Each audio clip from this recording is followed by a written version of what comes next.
All right, I pinned the article at the top there. I see that. Yeah, I figured we can discuss that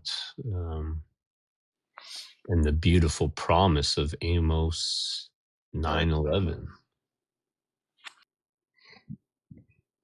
All right, well, let's dive in here and get started. So let me pull up the verse we want to discuss. Amos chapter 9, verse 11. If you've ever pondered why the occult loves the number 911 so much. So if you look here, Amos chapter 9, verse 11. In that day will I raise up the tabernacle of David that has fallen, and close up the breaches thereof. I will raise up his ruins, and I will build it as the days of old. Let's continue to verse 12. That they may possess the remnant of Edom and of all the heathen which are called by my name, said Ah-Oh that does this. 911, what's your emergency? And it's under the heading of the restoration of Ah-Oh Shiral. The restoration, the rejuvenation. I should say Ah-Oh Shalom. And you think about what an emergency moment this is for Edom once Dao is resurrected, correct? Mm-hmm. So, why did they pick 911 as the emergency phone number? It's because they can't stop it. They can't control it. Because they know that it's going to be an emergency situation. They can hide it. And they have done they've done such a remarkable job with that, right? Well, Ah-Oh has, right? Because as we discussed, Ah-Oh allows the deception. Right. Obviously we can talk about that, but let's start right here with, just focusing again on, in that day, I will raise up the tabernacle of David that is fallen. And if you go to Blue Letter Bible here, so let's pull a Blue Letter Bible and look at Amos 9:11 in the Blue Letter Bible. You see that I will raise up the tabernacle of David. Raise up, I will raise up is H6965, which is our favorite word, kum. Cool. As you continue the verse, and it says, actually, I lost that. Where did I put that? Well, let's hear him pronounce it. Let's do this.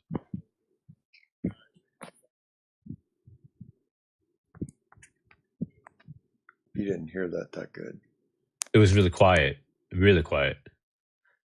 Let me try it now.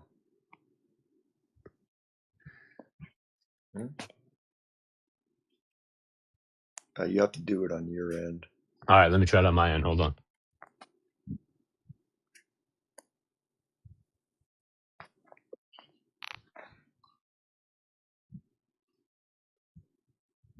Did that come through? No, I didn't hear it. Try it again. Hold on, let me see. I don't know why I end either. Here. Strong's H6965. Kum. Did that work? It worked. All right. And this is to rise, arise, stand, rise up, stand up. Yeah, and the best example of it being used to refer directly to the resurrection of dead people is Isaiah 26:19. If we want to go there real quick. Let's go to Isaiah. pull up Isaiah 26:19, and it says, "Your dead men shall live, together with my dead body shall they arise." Shall they arise is cum. Cool. And notice in Amos 9:11 it continues, "And I will raise up his ruins." And again, "I will raise up" is again cum.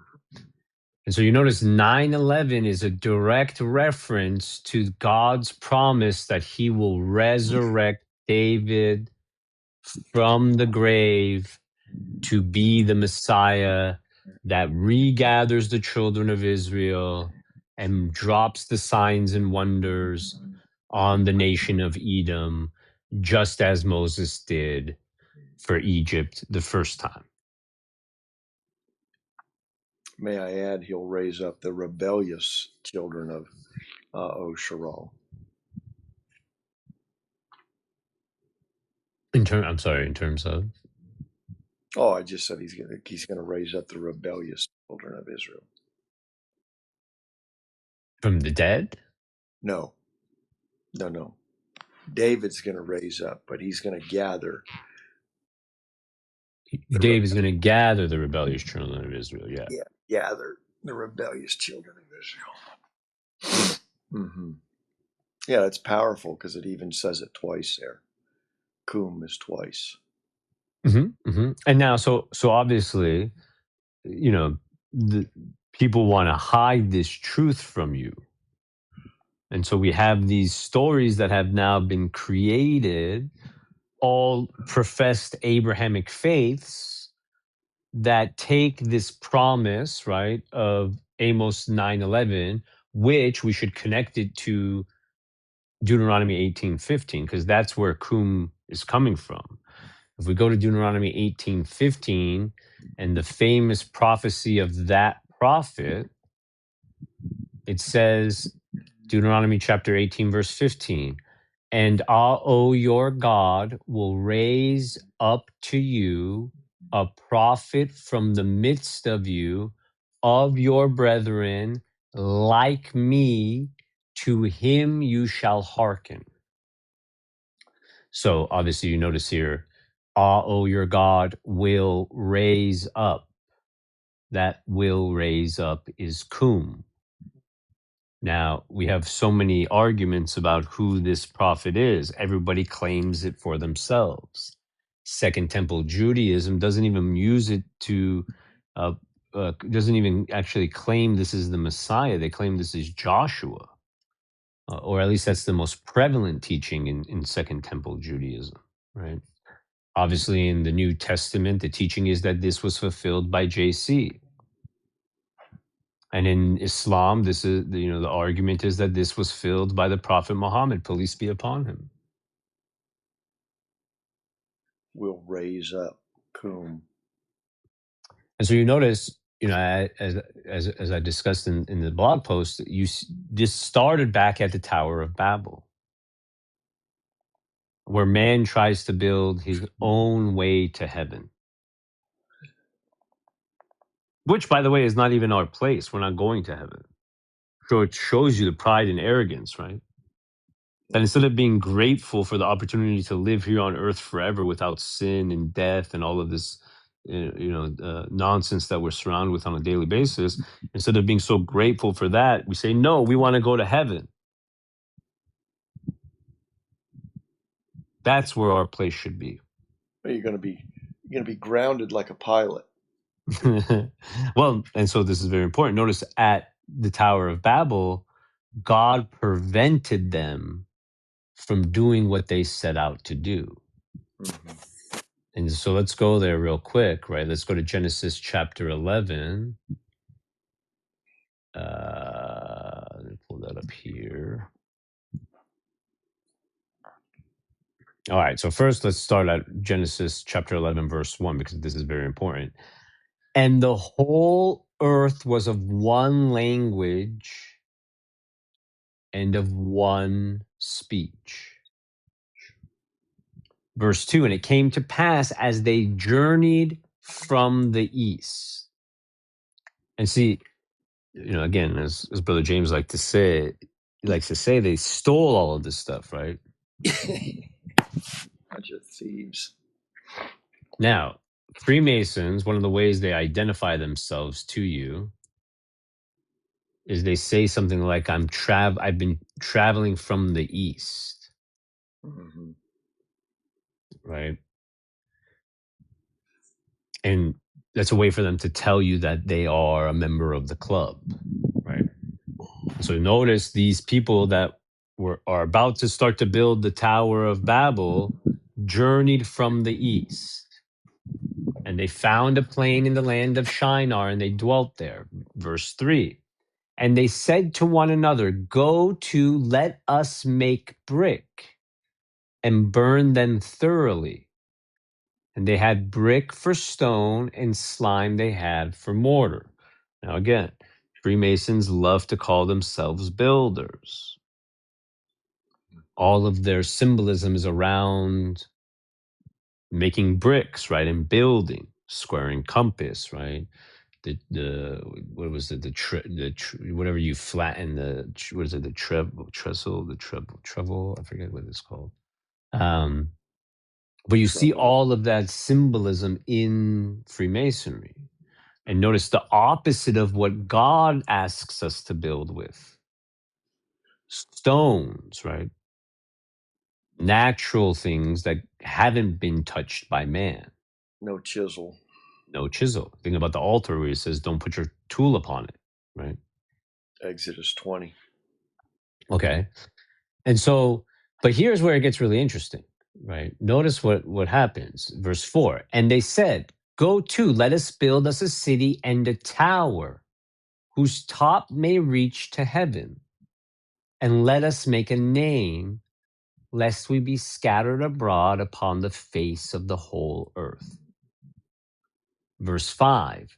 And Ao came down to see the city and the tower which the children of men builded. And here it is, verse 6. And Ao said, behold, the people is one, and they have all one language. And this they begin to do. And now nothing will be restrained from them which they have imagined to do. So you see here the power of man when they are speaking one language and of the same accord. And you go back to verse 4, and they say, lest we be scattered. They tell you right there, lest we be scattered. They're saying this. So how do they know if this happens, or if they do this, they can be scattered? I find that interesting. Well, it's interesting because they seem to be doing it to avoid being scattered. That's right. And then they get scattered. And then they get scattered, but they know if they don't do this, they're going to be scattered. It's they're knowing ahead of time. But why? They're knowing they're making an assumption that seems not to be warranted, right? Mm-hmm. That if they don't do that, they would be scattered. Yeah, that's correct. And by doing it, they actually bring about what they were trying to avoid, being scattered. Yeah. Mm-hmm. And so now, from the perspective of the importance of the occult, sorry, brother, you were saying something? Go ahead. I'm going to look for this book because this book, I think, really makes it very clear. No, I was just going to say that they have an understanding here of what can happen, but they become scattered anyway. So it tells you that their understanding is on a false pretense.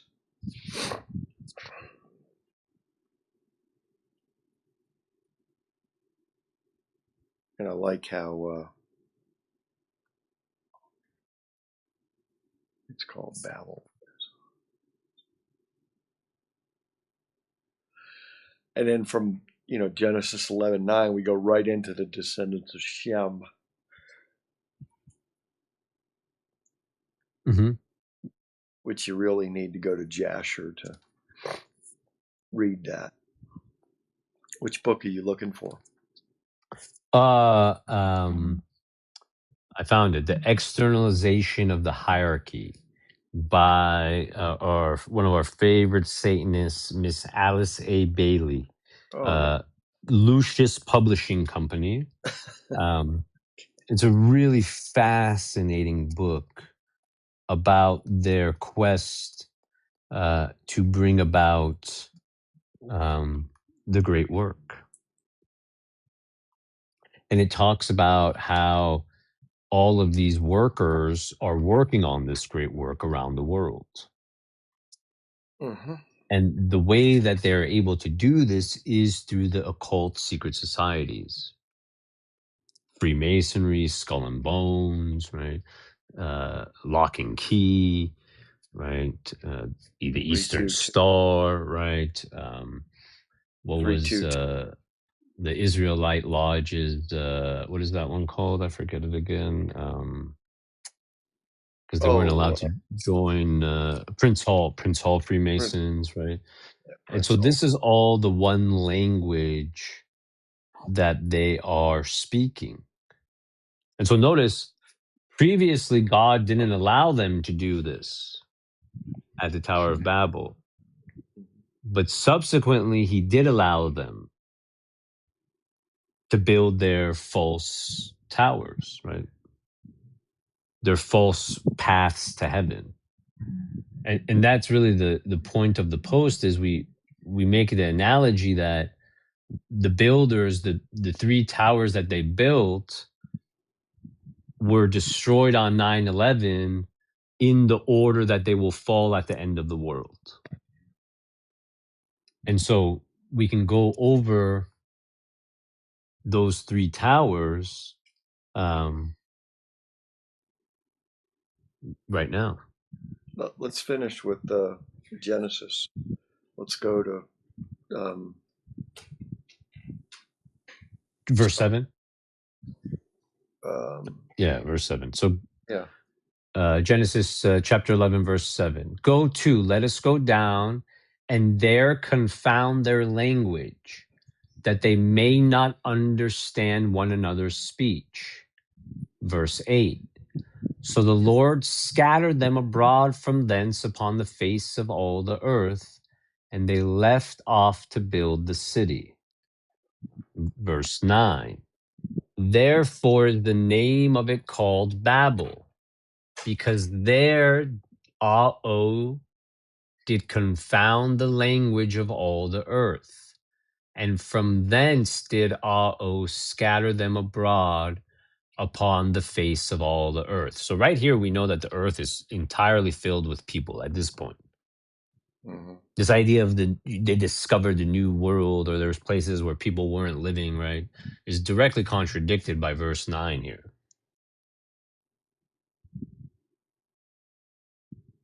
Mm-hmm. Yeah. All right, did you want to keep going in this chapter? No, let's no, because Shem is not. Well, the next verse is about Shem, right? These are the verse 10. These are the generations of Shem. And just so everyone, just in case you've never connected the dots, that's where the word anti-Shemitic comes from. Mm-hmm. It comes from it's anti-Semitic, right? Anti-Shemitic. That's what it's referring to, because it's Shem's lineage that's the chosen lineage. And notice today, the majority of the Jews in the world, I think it's 81% of them, are what are referred to as Ashkenazi Jews.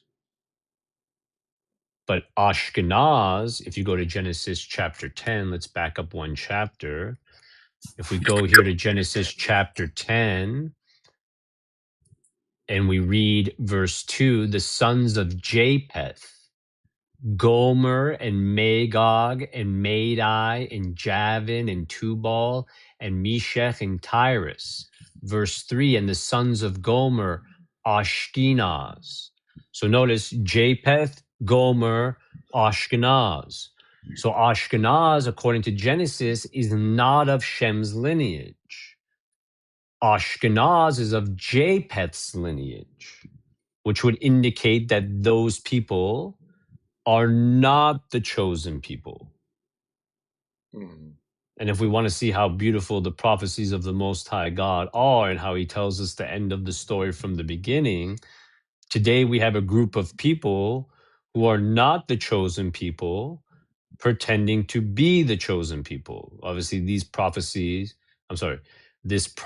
is plagiarized in the toilet in Revelation 2:9 and Revelation 3:9, but it's found in the beginning in Genesis 9:27, where God says, let me get there, Genesis chapter 9, verse 27, God shall enlarge Japheth, and he shall dwell in the tents of Shem, and Canaan shall be his servant. Now let's go to Genesis 2 and 3 and read that so they can understand that part. I'm sorry, go where? Genesis 2:9 through 9. You mean Revelation 2:9 through 9? Revelation. Yeah, I'm sorry. Revelation. All right, so Revelation chapter 2, verse 9. I know your works in tribulation and poverty, but you are rich. And I know the blasphemy of them which say they are Jews and are not, but are the synagogue of Satan. So that's Revelation 2:9, and then Revelation 3:9.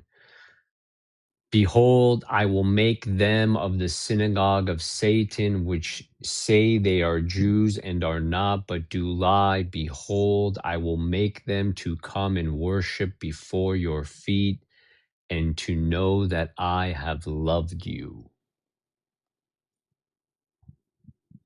And so, yeah, just a plagiarism of Genesis 9:27.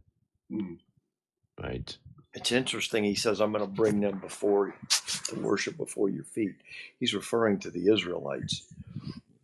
Well, so exactly. So remember, the whole idea is they want a Hebrew Israelite, right, to progress to the point where they identify all of the nonsense, right, but are still swimming in the toilet, right? And obviously, understanding that there's a group of people pretending to be you is part of that, right? But not seeing that the deception is who they're claiming the Messiah is, what the relevance of Ah's Torah is to your salvation, right? Those are all the things that they want to continue to hide until it's too late. Yeah. But it's what I was looking at there was the interesting part is before he destroys the fake Jews, he's going to have them come worship or repent at their feet. Well, according to the toilet, it says that. There's nothing that says that there's nothing that says that that's going to happen in the Tanakh, right? That they're going to bow before they're destroyed, right? Exactly, and that's where I was going. Is how, when does this happen? When they're going to just the Arabs and Jews are going to destroy each other. So how does that fit into the schedule there? If they're going to erase each other. And you think about the hatred of the world towards the fake state of Israel and Ah's Torah because of this fake state of Israel, right? And so you would imagine, and obviously we've discussed how rabidly racist the world is, right? Which, in my opinion, is just the fulfillment of Deuteronomy 28, where God promised to make them a byword and a proverb among the nations, right? But you can imagine when you combine those two hatreds together, what that's going to look like. Pretty hateful. Right. And what I mean by that is once it's revealed who the true Israelites are, people are just going to take their current hatred of the fake state of Israel and the fake chosen people and turn it towards the true chosen people. Mm-hmm. And just, something else that's been in the news as of today, because Brother James has always mentioned it, another pandemic could be around the corner. And note that the boat that they're saying all of these people were on um, is, I think it docked in South Africa.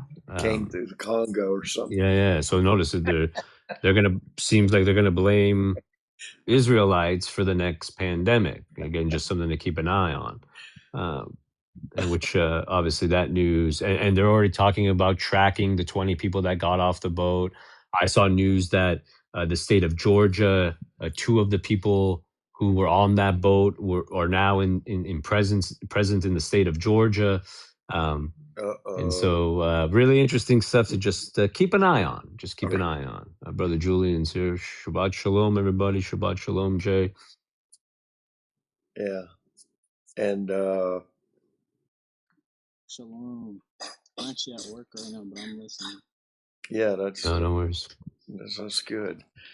So Stephanie's here, Josh here's Kofi here.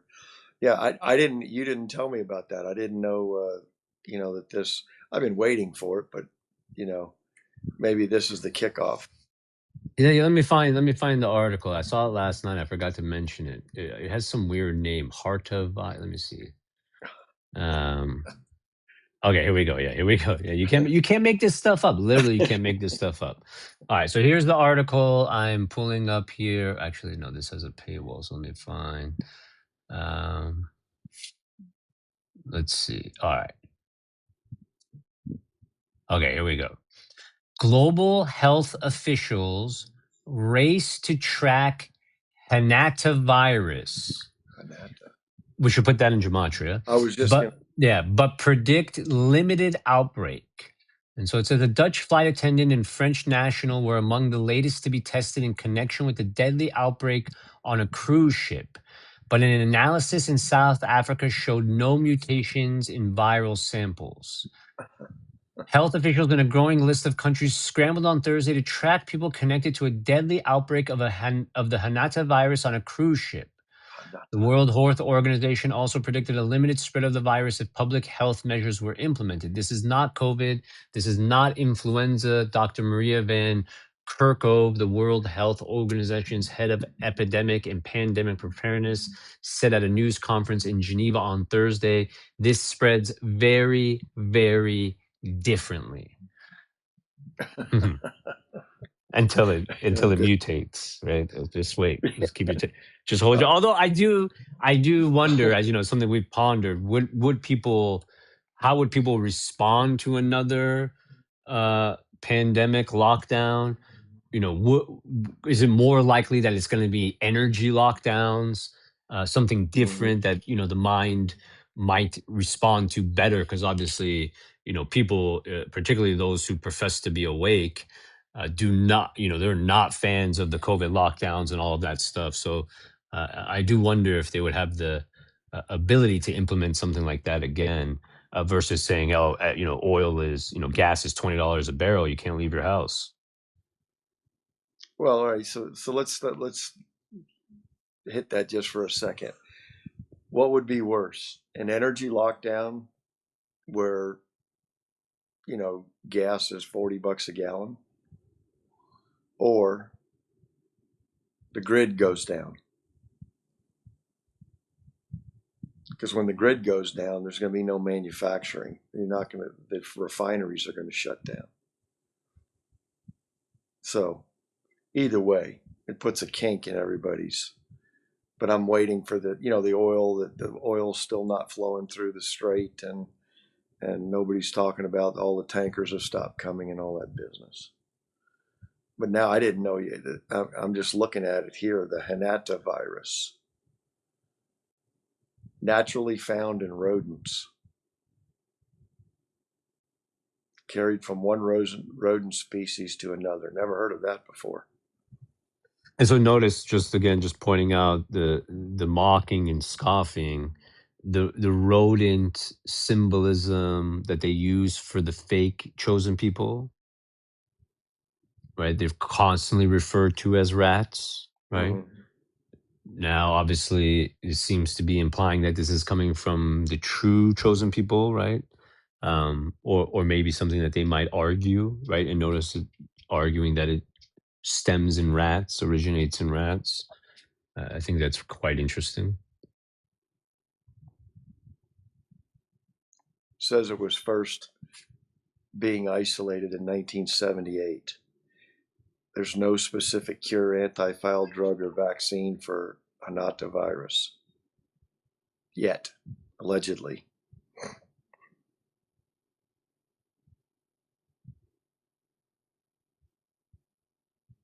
Oh yeah, there's a whole spiel on this one. Okay, how'd we get off onto this one from the descendants of Shem, or Yeah, anti-Semitic, people Japheth? hating the Israelites, hating the fake chosen people, churning that hatred towards the true chosen people, right? Yeah. And then we just finished up in Revelation 2:9-3:9, and then we were going to The three towers. the three towers. Yeah, so as we discussing, obviously, all prevented it at the Tower of Babel, right? But afterwards he allowed it, because if he's going to scatter the children of Israel and have them follow gods that their fathers did not know, those gods and religious systems have to be created. And if you look at 9/11, we had three towers that fell.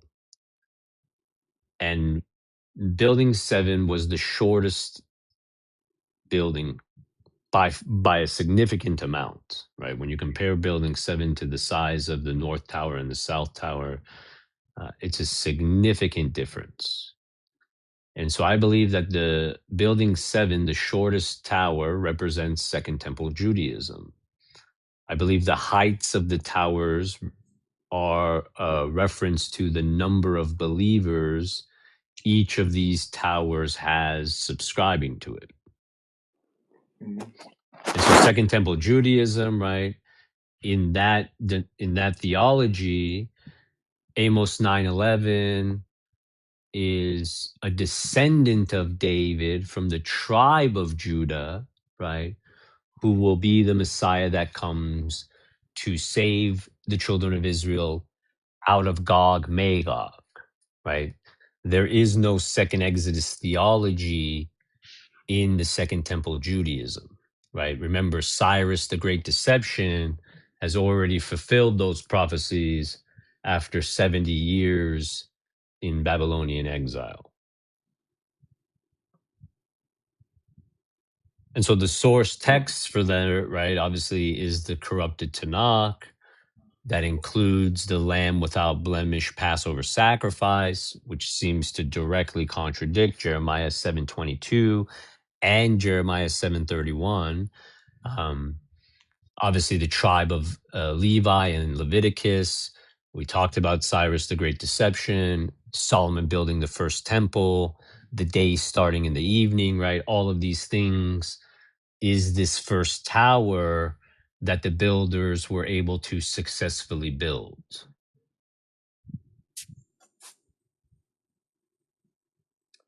And the one that follows subsequent to Second Temple Judaism is Christianity.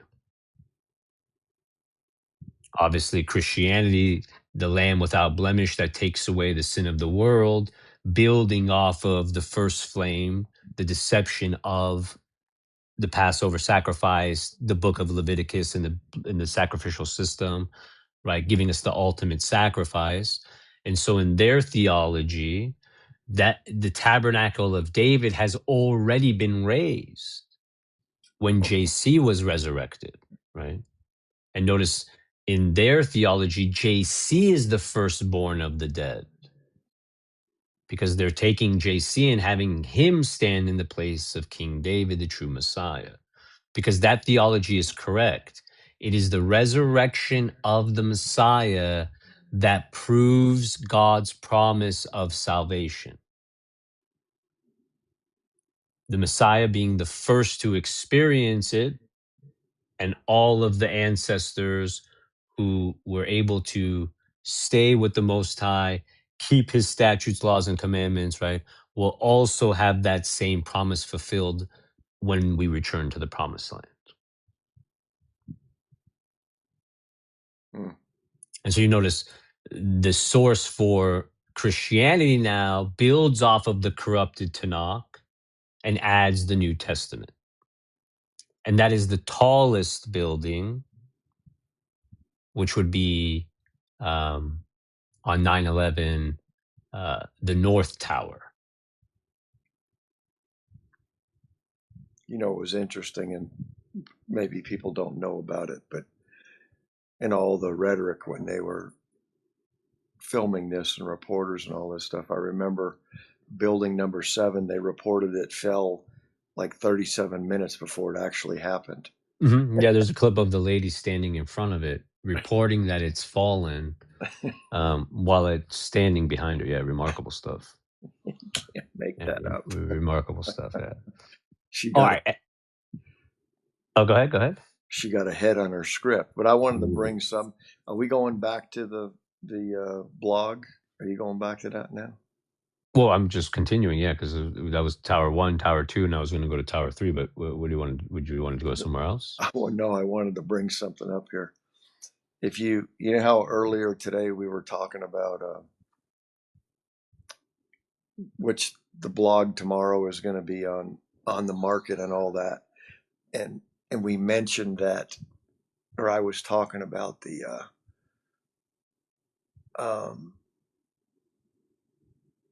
date 3/22, and then 43.99, adds up to 50.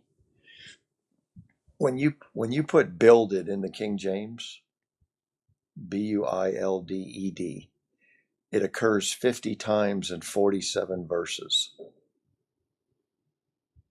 Can you make that up? 50 times in 47 verses. It just made me think of the Schiller Index, is what it did. And the number 47, which we know is, the Freemasons, one of their first. Yeah, and that the last president now is number 47. There won't be another one past him. So anyway, the 50 time, it occurs in 50 times in 47 verses. It just made me think of the Schiller Index. But all right, let's move on to the blog.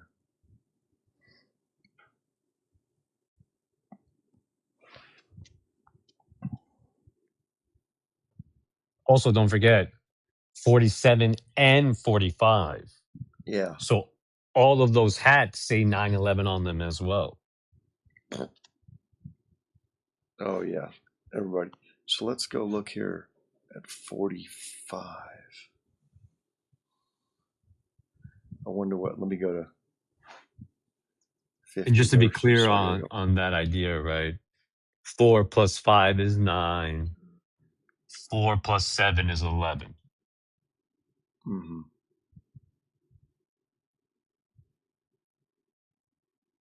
So in the 41st, so in the 45th verse out of the 50 verses for 45th president, thus says,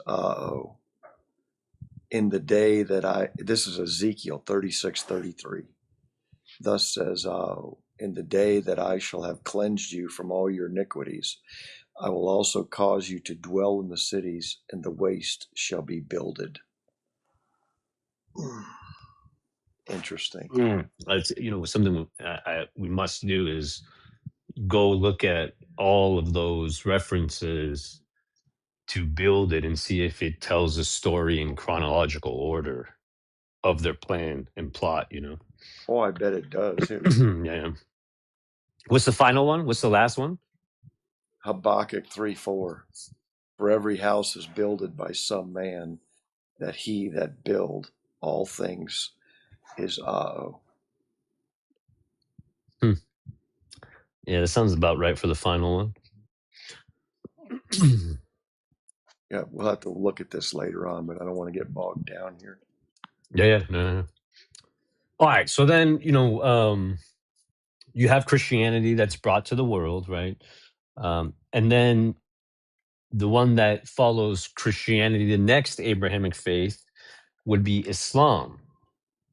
And this would be Tower 3, the South Tower, which was slightly shorter than the North Tower, Christianity. And notice Islam, while extremely large, is not larger than Christianity. Christianity has the most professed believers, with Islam a close second, right? And so you notice in Islam, the tabernacle of Amos 9:11 will be raised through Muhammad, who's of the lineage of Ishmael, right? And notice the sacrificial system inserted in Leviticus continues in Islam, their source being the corrupted Torah with Leviticus, Psalms, the Gospels, and the Quran, right? And so, again, each height represents the number of believers, and every single one is telling us a different version of the truth of Amos 9:11. Because A'o will raise up the tabernacle of David, right? But notice on 9/11, these three towers came crashing down. And to me, what they're showing is they're showing the culmination of their great work. Mm-hmm. That while A'o will raise up the tabernacle of David, well, as we believe, he's already done that, right? Thus fulfilling his word and making sure everyone understands that his word is the truth. God is not a man that he should lie. Okay. As he said it and it hasn't not been so. On the flip side of that, the builders, by creating these false religious systems that people put their faith in instead of putting their faith in the word of A'o, the builders will tear down the faith of every single one of those people. And that's the goal. That everyone who professes to believe in the Most High God is left disillusioned. And they believe that God is a liar. It all goes back to what, 1870 so far. It's way, way farther than that. But the so-called blueprint here was written in 1870. You're talking about his letter, the prediction. Yeah. Yeah. Well, we're gonna get there. Yeah. Well, I think the blueprint was written long before that. Oh yeah. yeah. It was like it'd be before beginning of A'o wrote it before the beginning of time. No. In Freemasonry, in the first degree, when you the first degree, they say something about older than the Roman eagle. Here, let me find the actual what they say. Older than the Roman eagle, and I don't remember that going through. Yes. The Masonic lambskin apron is described as being older than the Roman eagle or the golden fleece, right? And so you think about how far back it's going, right? And just so for people who don't understand what the Masonic apron is a reference to, it's a reference to the lambskin covering that God made for Adam and Eve after they sinned. And so what they're saying in that first degree is that this organization, this ideology is as old as it gets. Older than Rome, older than Greece, right? Yeah. And it's true because it started at the Tower of Babel. Well, actually, the seed would have been planted before that, but because it was in their heart. Sure. Obviously, the Tower of Babel was post-flood, right? So you can imagine clearly before flood, there was a serious issue as well, right? Oh, yeah. Let us break their cords. And that's the thing. Remember, Enoch taught the children of earth life.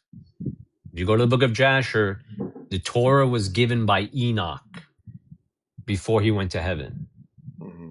That's how Judah knew what he had to do with Tamar, right?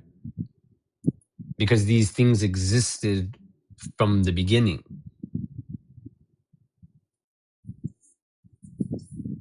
All right. And so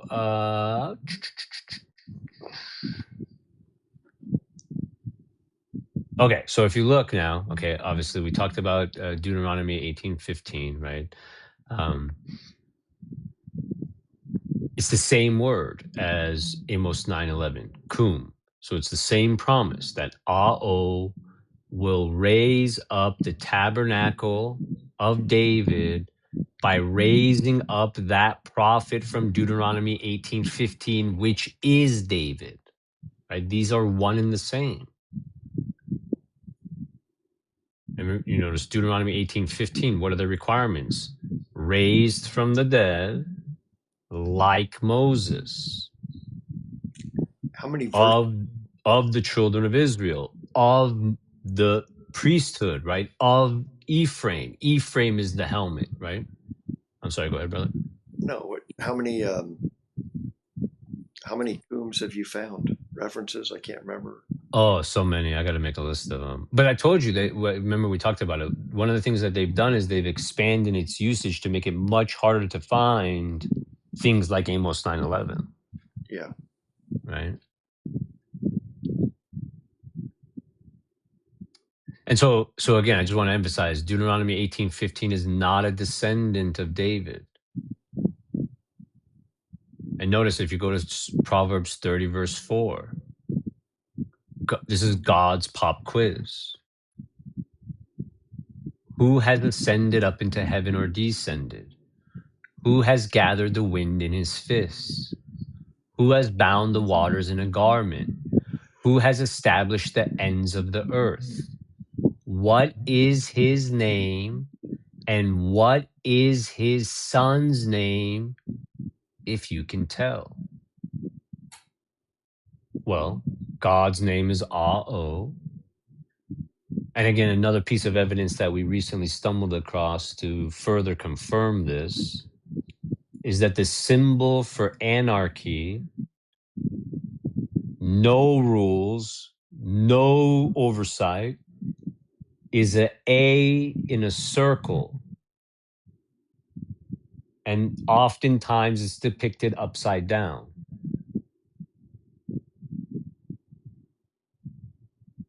A-O. Ah-O. Think about what JC says in Revelation. I am Alpha and Omega. For everyone wants to pretend he's not God. He doesn't claim to be God. Once you understand the true name of the Most High, you understand exactly what JC is saying in that statement. He says it before too, when the Pharisees ask him, who can forgive sin but God alone? Isn't that the atheist sign? Is it also the sign for atheists? I don't know. That's interesting. We should look that up. What is the atheist logo? You should know that. You should. Hall of Fame blasphemer. That's interesting. No, it's a very modern A and O. That's really interesting. That's very interesting. It looks like a snake. Put it up there on the screen. I don't know how I would do that. I have to make it my profile picture. Here, let me do. I can. Here, what I can do. Let me save this, and I'll just email it to you. You have you're in front of your email. Yeah. All right, hold on. That's fascinating, Julian. And then also Amazon. If you look at Amazon, okay, everyone wants to say it's A-O because sorry, A to Z because Amazon sells everything, right? But if you look very closely at the Amazon logo, the arrow is not pointing at the Z. It's pointing at the O. No.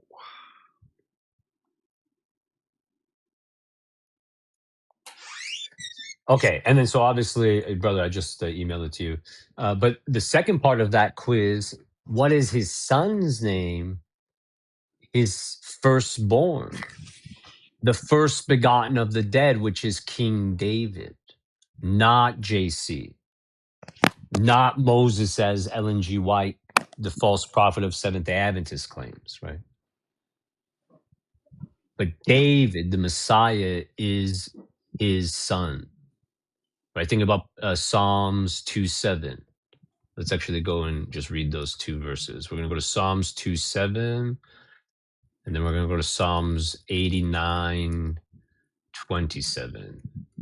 Psalms 2:7. I will declare the decree. This is David speaking. Ah, has said to me, you are my son. This day I have begotten you. I have begotten. And just to understand, the decree that David is referring to is the same decree that we find in Habakkuk chapter 2,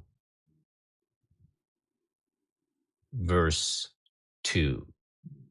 And answered me and said, write the vision and make it plain upon tables, that he may run that reads it. Verse 3, for the vision is yet for an appointed time, but at the end it shall speak and not lie. Though it tarry, wait for it, because it will surely come. It will not tarry.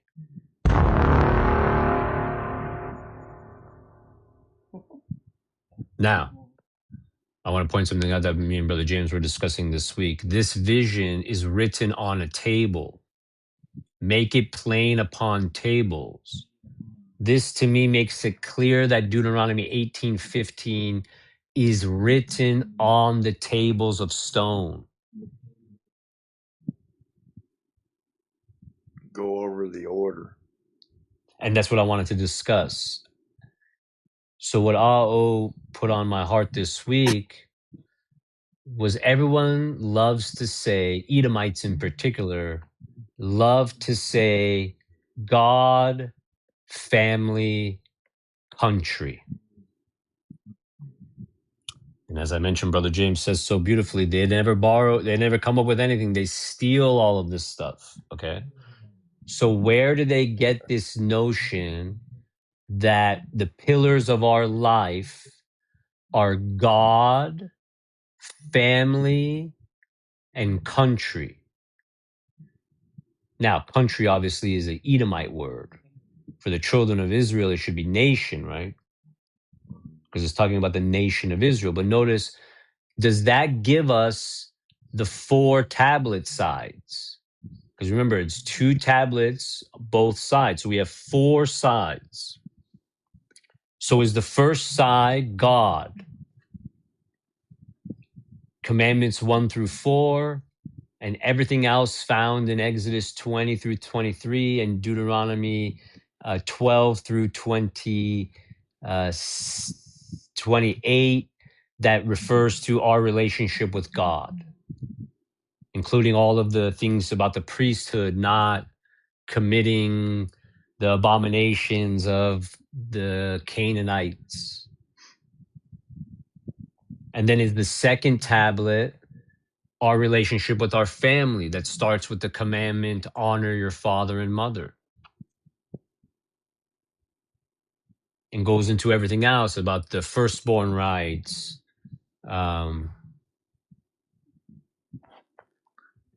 So you have marriage, right? All of those rules, all included on the second side of the first tablet. So you have 1A is about Aho. You have 1B, which is about family. Correct. And then 1C would be commandments 6 through 10 and everything else found in Exodus 20 through 23 and Deuteronomy 12 through 28 that deals with our relationship with our neighbors. How we deal with our fellow members of the children of Israel, whether homeborn or strangers, righteous strangers sojourning among us. And even those strangers that are not righteous, right, that we deal with. All of those found on 2A now, right? And then the final side, 2B, being the prophecy, being the promises of the restoration, the Messiah. So all of the stuff in those chapters related to the regathering. Not only the regathering, but obviously the curses that would befall them, because Deuteronomy 28, 1 through 14 would be there, right? Oh yeah. Like, I know that's the name, but like, what was leading to that? Oh, I just this week I realized that that's the anarchy logo, and there's no way that that's a coincidence. And because you think about what is anarchy, the definition of anarchy? Let's look it up. So anarchy is defined as anarchy is a state of society without a governing body, ruler, or formal authority. It signifies the absence of government, often resulting in chaos. To me, what it sounds like is everyone who says, "Get these cords of this Torah off of me. Let us cast these cords asunder. We don't want to be limited by what this Torah tells me about how I can live, what I can eat, what day I can work, how I can worship. I love my Christmas tree. I love pork. So I don't want to hear that stuff." is it a coincidence? Is that the atheist symbol? That's what I'm saying. There's no such thing as a coincidence. Brother James, did you see the atheist symbol? Hold on, let me go. What? Yeah, no such thing as a coincidence. Oh yeah. You know what that first thing it looks at is a fish hook. That's good. It made me think of a snake. I see the fish hook in there, but look at that. AO. You can't make this stuff up. You literally can't make this stuff up. They got the book. They got the real book. They know. So you were expounding on, I don't want to be held down by the Torah. I don't want to be held down by these laws and regulations. I kind of see the initials of Adam engulfed around, I guess, what you would say, the omnipresent. I don't know. I couldn't hear you, Julian. Yeah, that was tough to hear. Like Adam's initial.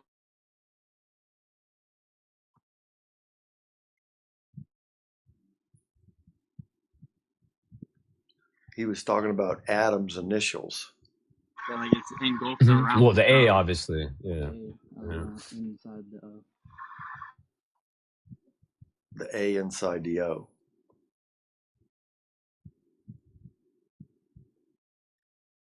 But I did want to read Psalms chapter 2, just the beginning of it, because I do think it really captures this notion here, right? So Psalms chapter 2, verse 1. Why do the heathen rage and the people imagine a vain thing? Verse 2.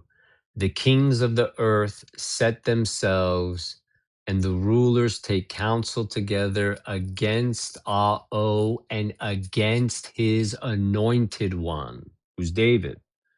So again, as we discussed, we have three theories of who the anointed one is, and they don't have anything to do with David, other than two of them saying it's a descendant of David from the tribe of treacherous Judah.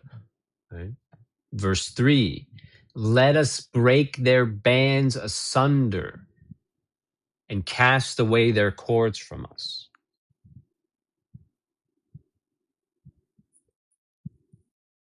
And so that's really the whole point here.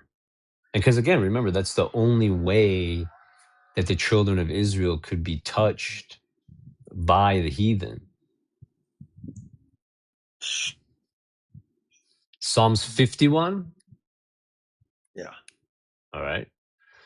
Psalms 51, chapter 1.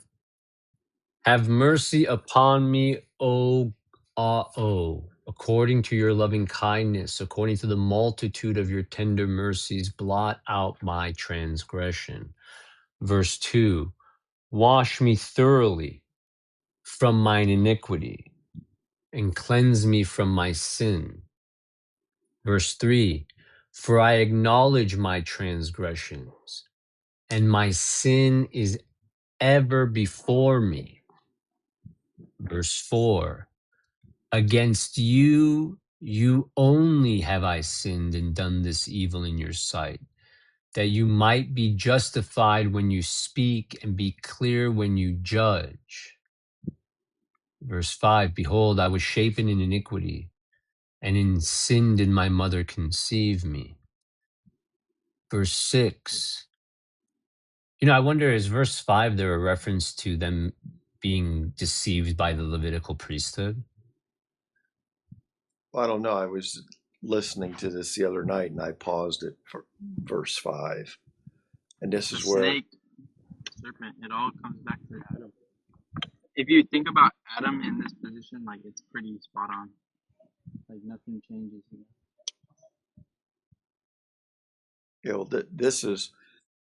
this is also in reference to David when he was, Nathan came to him and called him on his Bathsheba deal. And this is where they gave him a black eye, which I don't know if happens, but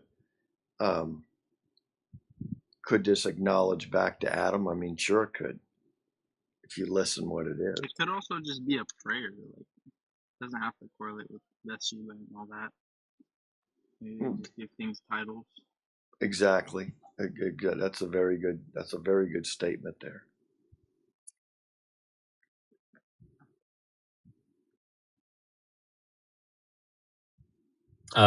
Verse 6. Behold, you desire truth in the inward parts, and in the hidden part you shall make me to know wisdom. Verse 7. Purge me with hyssop, and I shall be clean. Wash me, and I shall be whiter than snow. That's a Isaiah 118 reference. Verse 8. Make me to hear joy and gladness. May the bones which you have broken, that the bones which you have broken may rejoice. Verse 9, hide your face from my sins and blot out all mine iniquities. Verse 10, create in me a clean heart, O Ah-Oh, and renew a right spirit within me. Verse 11, cast me not away from your presence and take not your Holy Spirit from me. Restore to me the joy of your salvation and uphold me with your free spirit.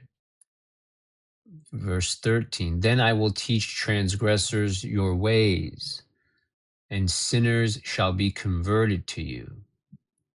Verse 14, deliver me from blood guiltiness, O Ah-Oh, you God of my salvation, and my tongue shall sing aloud of your righteousness. What is that, verse 14?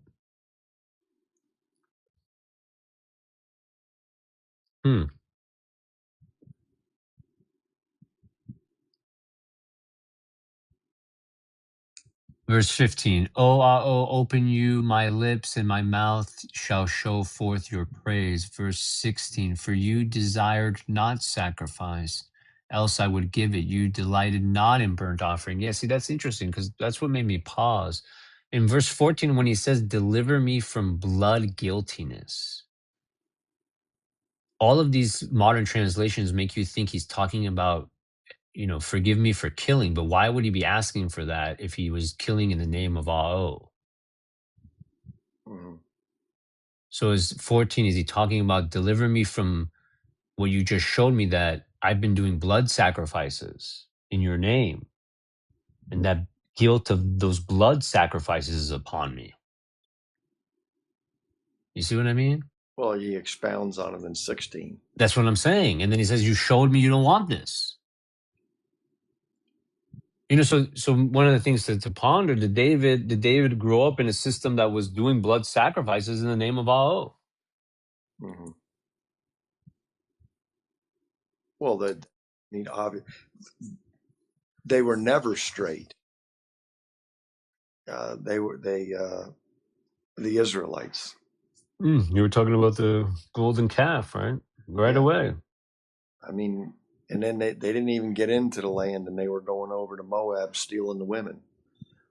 And then you have Phineas, and you have all that business. So they never were straight. So sure, he was in a broken Israelite society. And That's what I was thinking about earlier. I don't want to get bogged down here, but I was thinking about that earlier when I said if David was the last righteous king, who fell after him? You know, who was that one? Did you have Josiah? I don't know. You know, that's something else to go on. But let's go to verse 17 here, 51:17. Hold on, I want to write this verse down here because this is 51:16 is just like Psalms 46, right? Yeah, 40 verse 6 and 7:22. Yeah, and 7:22. Yeah, and 7:31 really, because that's where he Jeremiah. says the idea of child sacrifice would never enter his heart. Well, we got to read now that you're here on this subject. Or the other people coming in don't know, but you may want to read Psalms 40 verse 6 and Jeremiah 7:22.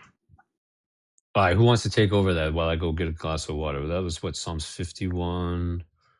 That was Psalms 51:16, right? 51:16. And All right, I'll be right back. yeah, I'll finish reading 17:18. Psalms 51:17. The sacrifices of Ao are a broken spirit, a broken and contrite heart. O Ao, thou wilt not despise. Do good in thy good pleasures. Unto Zion build thou the walls of Ao Shalom. Verse 19. Then shalt thou be pleased with the sacrifices of righteousness, with burnt offering and whole burnt offering. Then shall they offer bullocks upon thy altar. See, now here he switched gears back, because the burnt offerings should be grain offerings. So, and then in Psalms 40, I just want to know what a glaring contradiction that is. it's That he says in verse 16, you don't want this. yeah, And then he finishes the psalm by saying, I'm going to do this for you. yeah. Well, he can't, because this is mentioning both of them here. So these are the like you said, the glaring contradictions. They're even worse than glaring, because we see the same thing in Psalms verse 40 or chapter 40, where he says, you never desired blood sacrifices. And then it goes on to, yes, you did.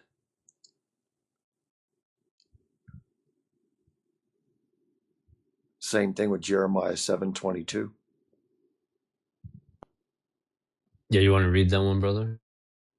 Jeremiah 7:22.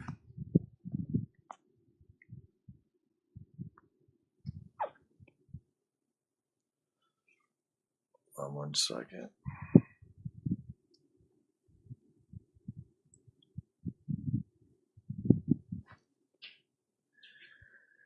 Jeremiah 7:22. For I spake not unto your fathers, nor commanded them in the day that I brought them out of the land of Mitzrayim, concerning burnt offerings or sacrifices. But And then 31, let's read 31. Let me go right to verse 23 too. But this thing commanded I them, saying, obey my voice, and I will be your Eluah, and ye shall be my people, and walk ye in all the ways that I have commanded you, that it may be well unto you. So this is what he said, obey my voice. 1 Samuel 15:22, it is better to obey than to sacrifice. But Paul, on the other hand, says, no, I'm covered in the blood of JC. Mm-hmm. I can't control sin. Sin dwells in me, you know. I know that I shouldn't do that, but I do it. I do it anyway. It's not me. It wasn't me that did it. but sin that lives inside of me. The Pauline doctrine is such a beautiful doctrine. You want What a blessing to the world. Yeah, you want to expound on that? Is when I was a kid, there was the Israelite comedian.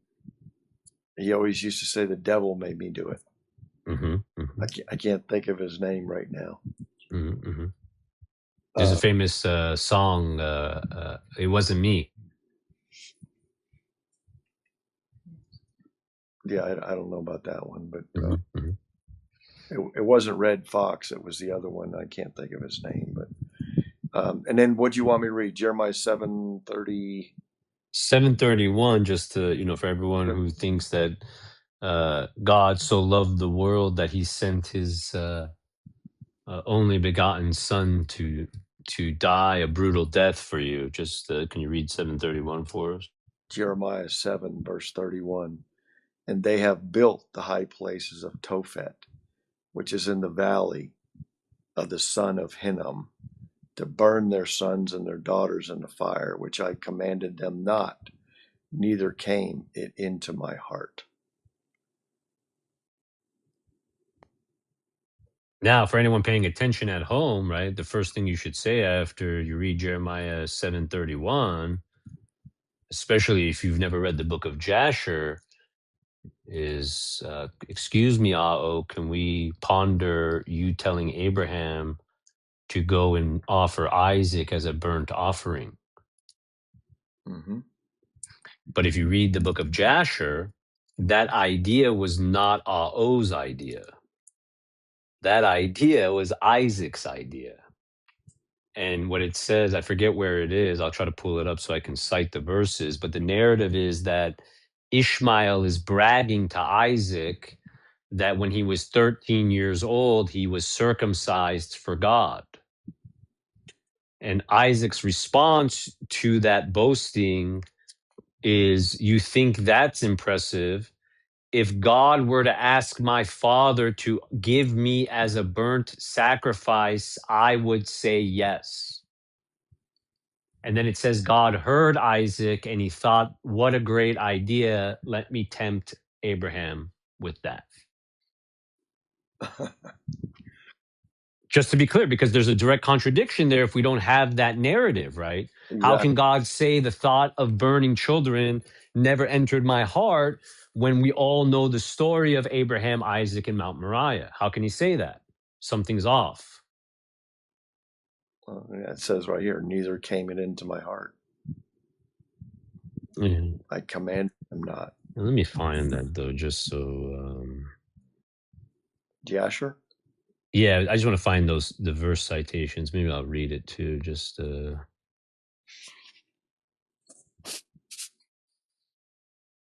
Because I wanted to go back to Psalms chapter 2.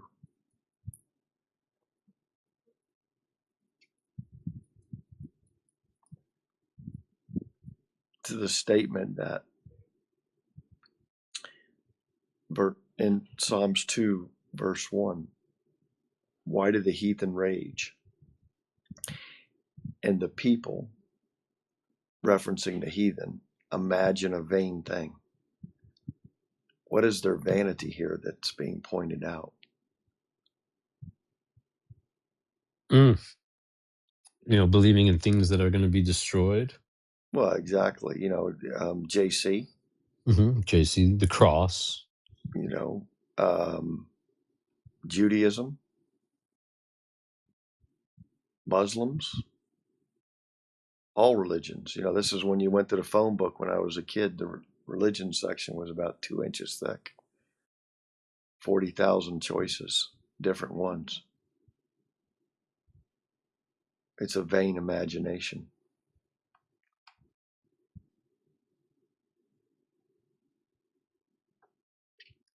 Well, they want it one way, but it's the other way, right?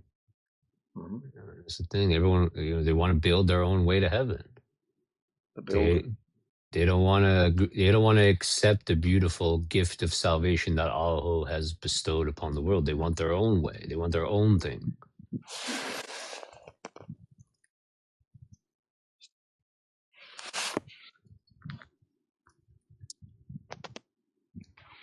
Do what thou wilt. That goes. Cast these cords asunder, right?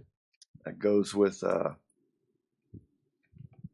inside the circle of the O.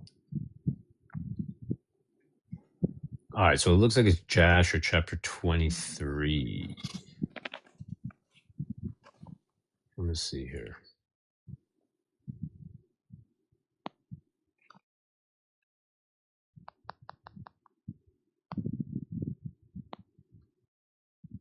Actually, no, maybe it's 22.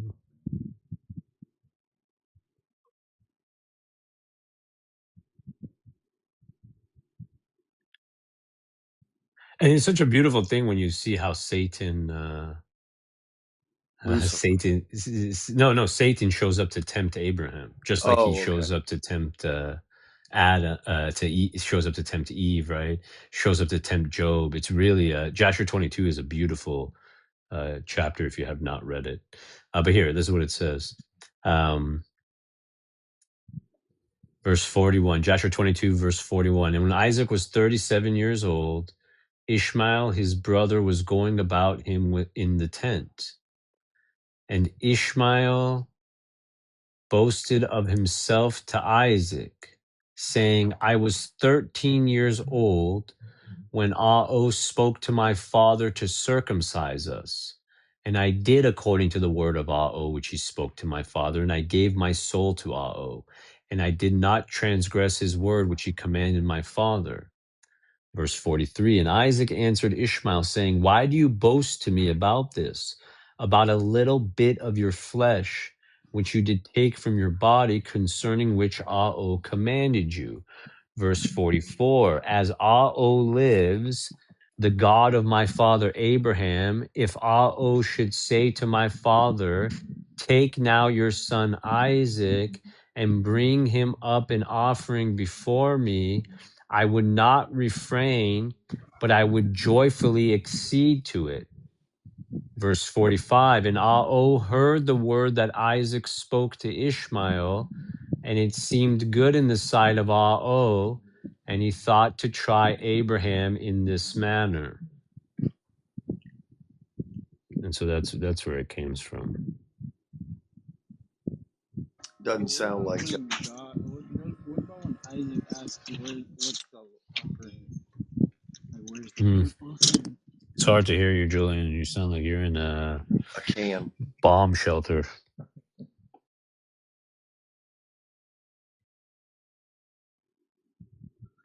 Well, so that's a good point, right? Yeah, that's a good point.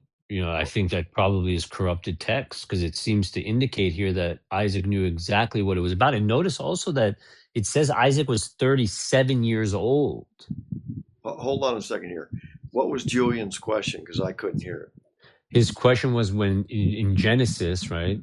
Isaac asks his dad, we have the wood, we have this, but where's the lamb, right? And Abraham says, God will provide the lamb, right? But he's saying that according to this, Isaac knew what they were going to do, which is true. And so is that narrative there more the lamb without blemish? God will provide the lamb, inserting the New Testament lie into Genesis. Well, it sounds like it because, and again, you have a blaring contradiction three ways. You have, and we can find in the valley of Hinnom where they burned their children with fire.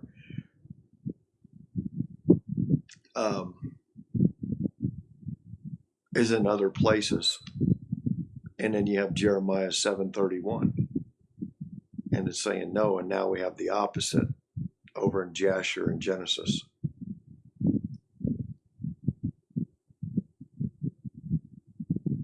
These are the contradictions that we talk about that are all over the book.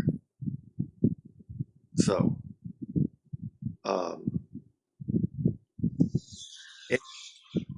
once you consider the whole format, Julian, go ahead.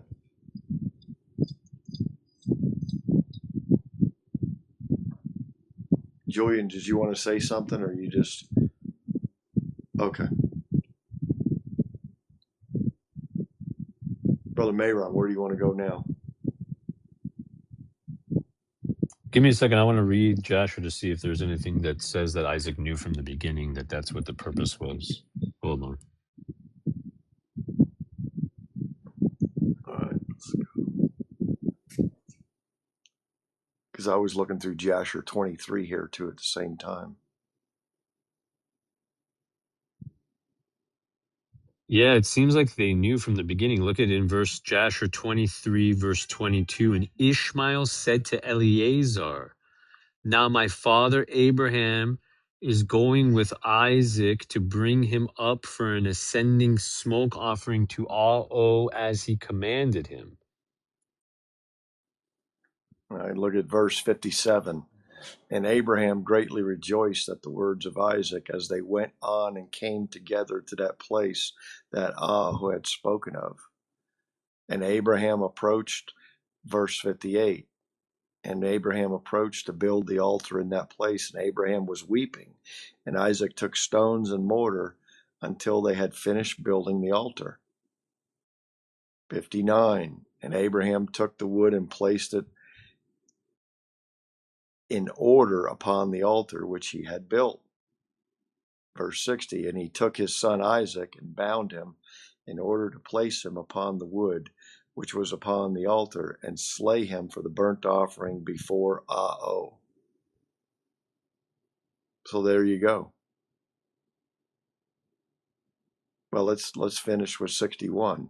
And Isaac said to his father, bind me securely, and then place me upon the altar, lest I should turn and move, and break loose from the force of the knife upon my flesh, and therefore profane the burnt offering.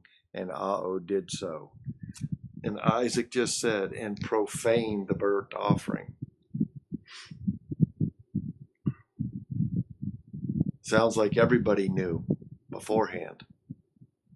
Now there's a major contradiction with Jeremiah 7, verse 31.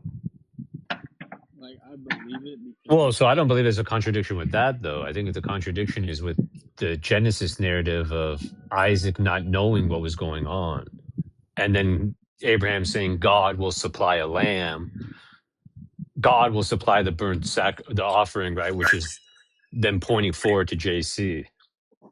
Well, but I'm just saying that in Jeremiah 7:31, it says it never entered my heart.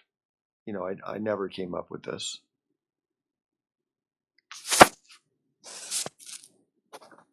Yeah, but I'm saying the narrative in Jasher supports that because Isaac came up with the idea. Mm-hmm.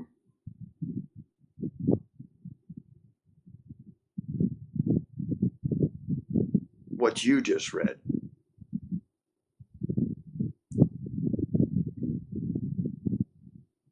Julian was going to say something.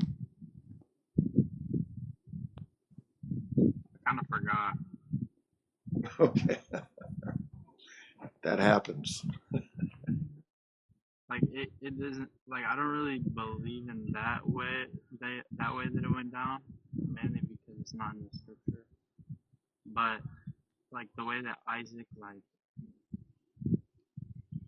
was, like, in on it, I don't know.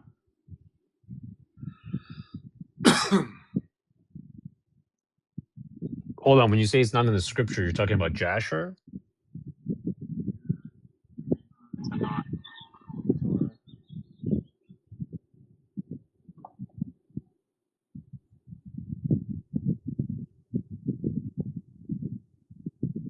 Like, I don't view the Apocrypha as the scripture.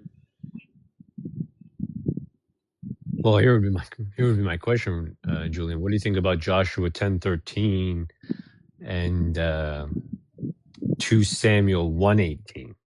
Talking about the books of the war and like those books.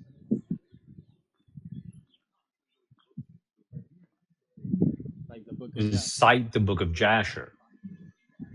Yeah, like, I believe that those were books or whatever, but I don't think that we have them. I think that they're truly lost.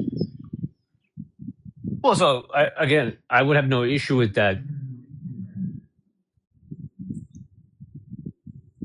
would be, why do we have this assumption? Like, for example, people look at the book of Ezra and they believe the book of Ezra because it appears in the canon.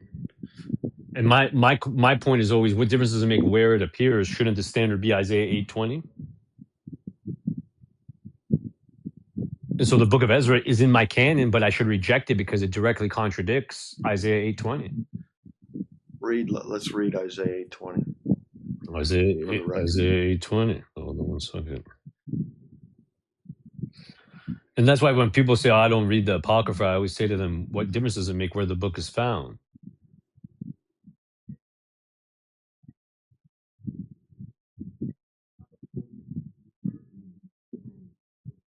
Clarify, because a lot of people believe testimony is a reference to the prophets, but that doesn't make any sense because that would imply that a prophet can show up later and say some new stuff. And then as long as the stuff that comes after that is consistent with the prophet's testimony, it's okay. It can't be that way. That's the We know. case, though. No, it's not, because we know from Isaiah 46, it's nothing. There's nothing. Is nothing new. And I shall do a new thing, and who shall let it? And That's not a new thing, though. We can go to a star shall arise out of Jacob. What about the prophet that comes out of who's like Moses? That's a new thing. We've never. A prophet like Moses is Deuteronomy 18:15. Yeah. So what if he rises up and says some new stuff? Right? It's impossible. See, that's what I'm saying. If that prophet rises up and says new stuff, you should reject them. But what if it comes to pass? That's how we know.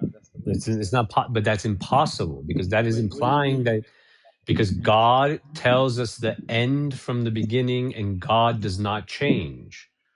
Deuteronomy 13, 1-3 tells us if a prophet shows up and starts saying other things, we should reject them. I shall do a new thing, and who shall let it, right?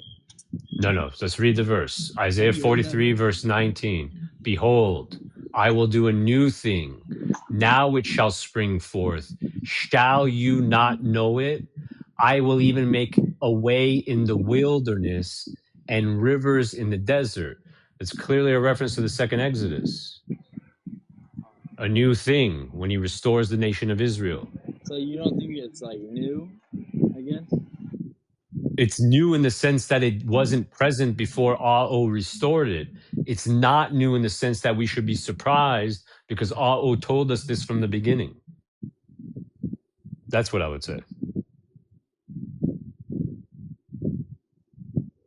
And so to me, the testimony, when it says Isaiah to the law and to the testimony, the law are the tablets, God, country, nation, prophecy. The testimony is everything else in the Torah. Moses writing down the witness of everything God did. And Isaiah 25:16 tells you that, where God commands Moses to take the testimony and put it inside the ark as well. You know, they corrupt the translations and say, put it by the side of the ark. A box doesn't have a side.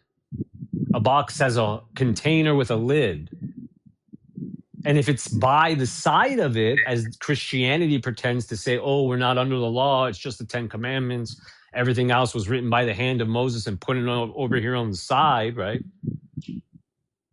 Well, I think that the here in this segment is that the Gospels, okay, the toilet, they color outside the lines all the time. And, you know, it's like Gumby. You know, they stretch it, pull it, you know, just it's the same piece of putty, but they stretch it in all different directions. So he's told us, what I say, Julian, is he's told us the beginning from the end from the beginning. It's already done. And then now it'll all be fulfilled as creation was, as it was done in 6 days, and he rested on the seventh. But the gospel is the epitome of coloring outside the lines. That's all they know, is to color outside the lines in that thing.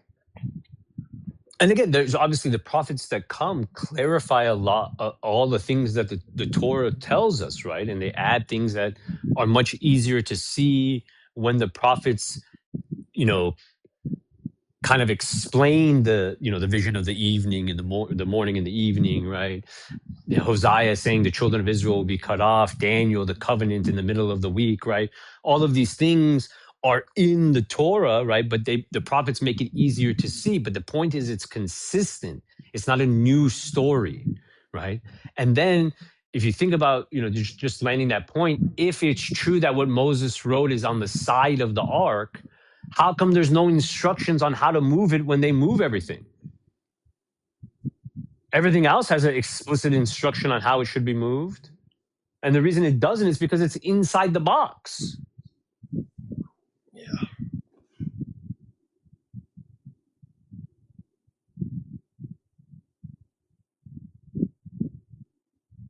And what was that Isaiah? Isaiah 47 or 27? 43:19. 43:19. Behold, I will do a new thing.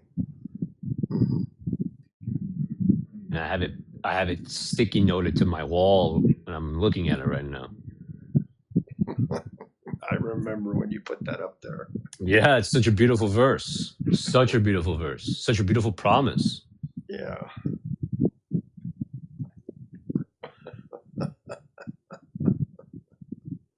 "911, what's your emergency?" Thou has been resurrected.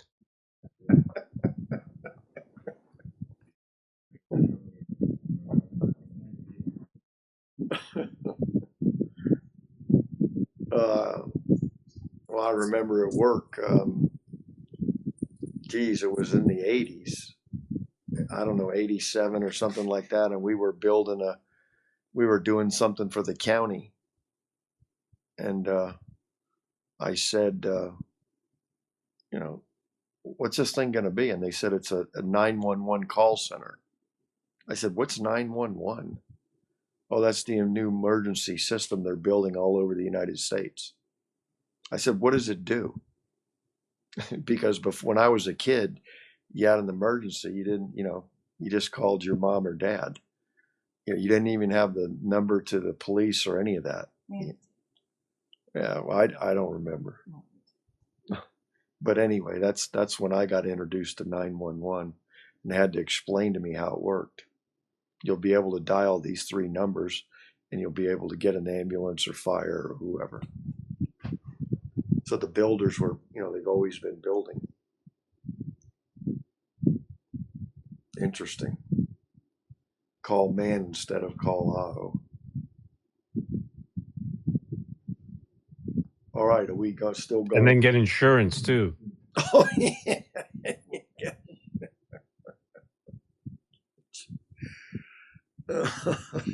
Make sure you get State Farm. Oh, goodness gracious. Remarkable stuff. Can't make it up. But I remember reading an article about the Civil War general.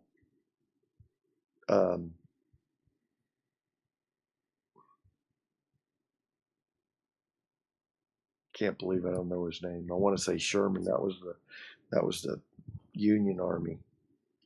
But the insurance companies came to him and wanted to pay him $10,000 to be the spokesperson for the first insurance company in the United States. And he refused it.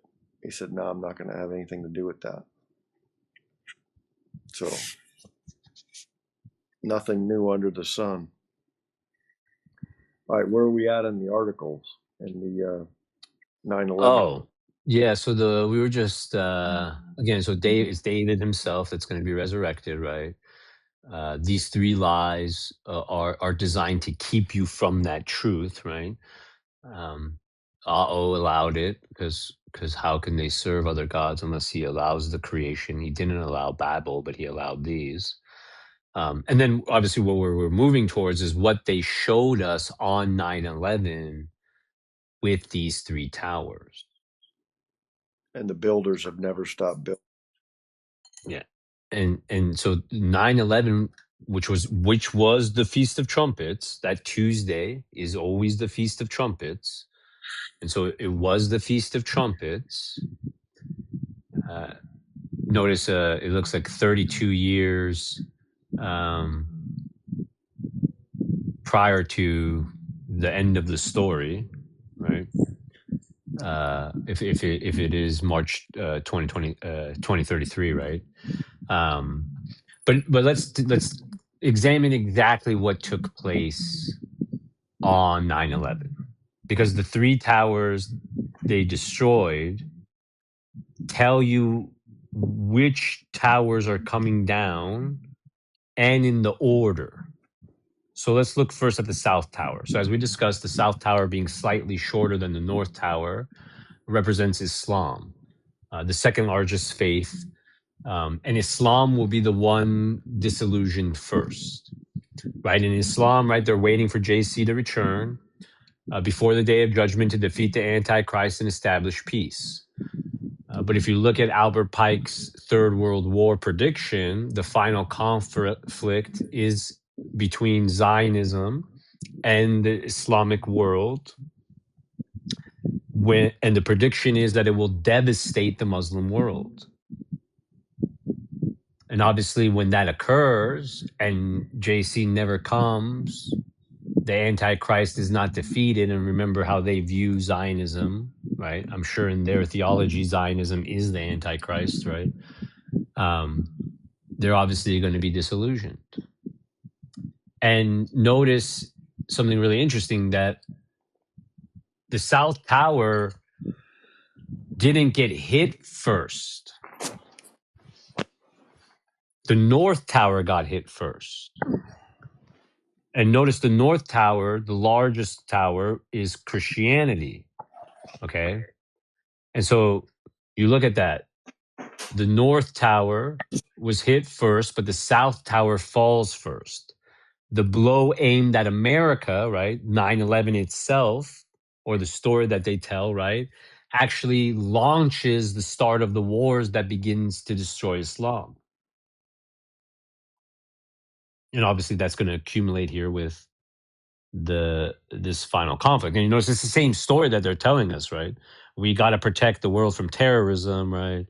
We can't let Iran get a nuclear weapon. These people are lunatics. They're terrorists. They're going to detonate one in New York City, right? Same story of fear mongering, which, by the way, nuclear weapons are not true. They're made up. If anyone's confused, God would not allow man to develop something that will do the thing that he is going to do, which is judge the world.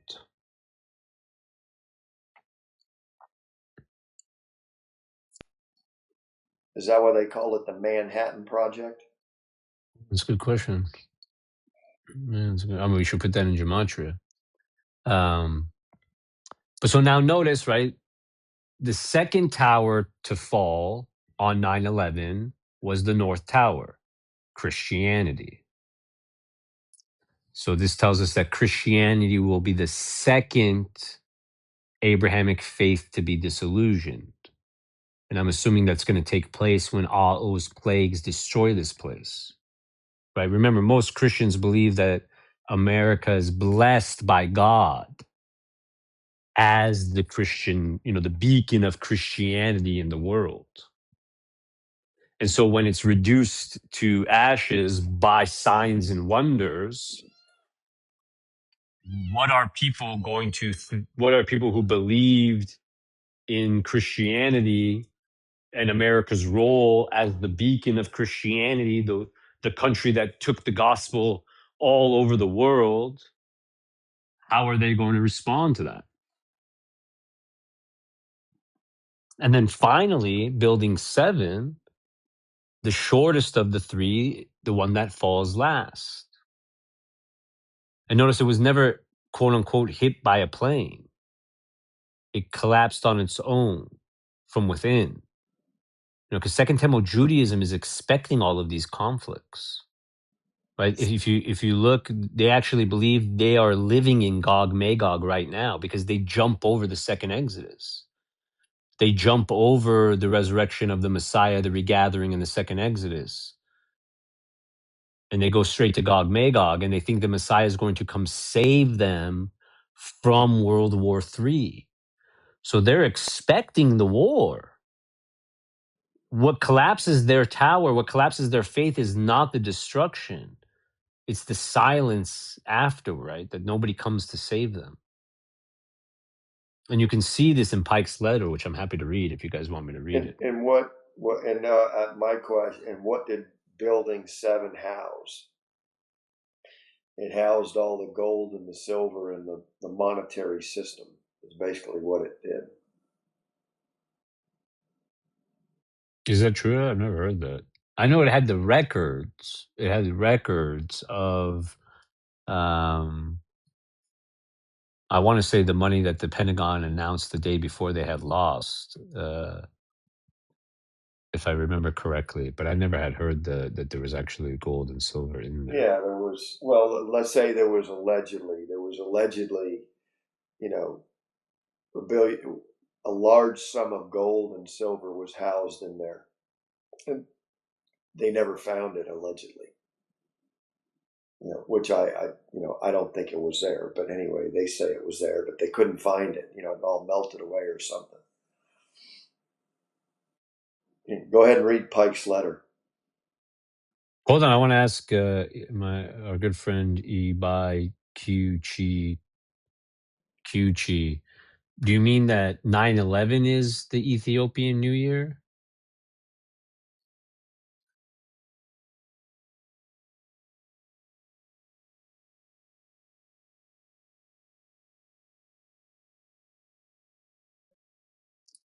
If you look at Rosh Hashanah, right, and fake Judaism, right, that's Feast of Trumpets.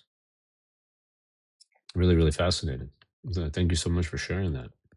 All right, so let's pull up Pike's letter real quick. I've got that right here. And so, if those of you who aren't familiar, Albert Pike made 3 predictions for 3 world wars.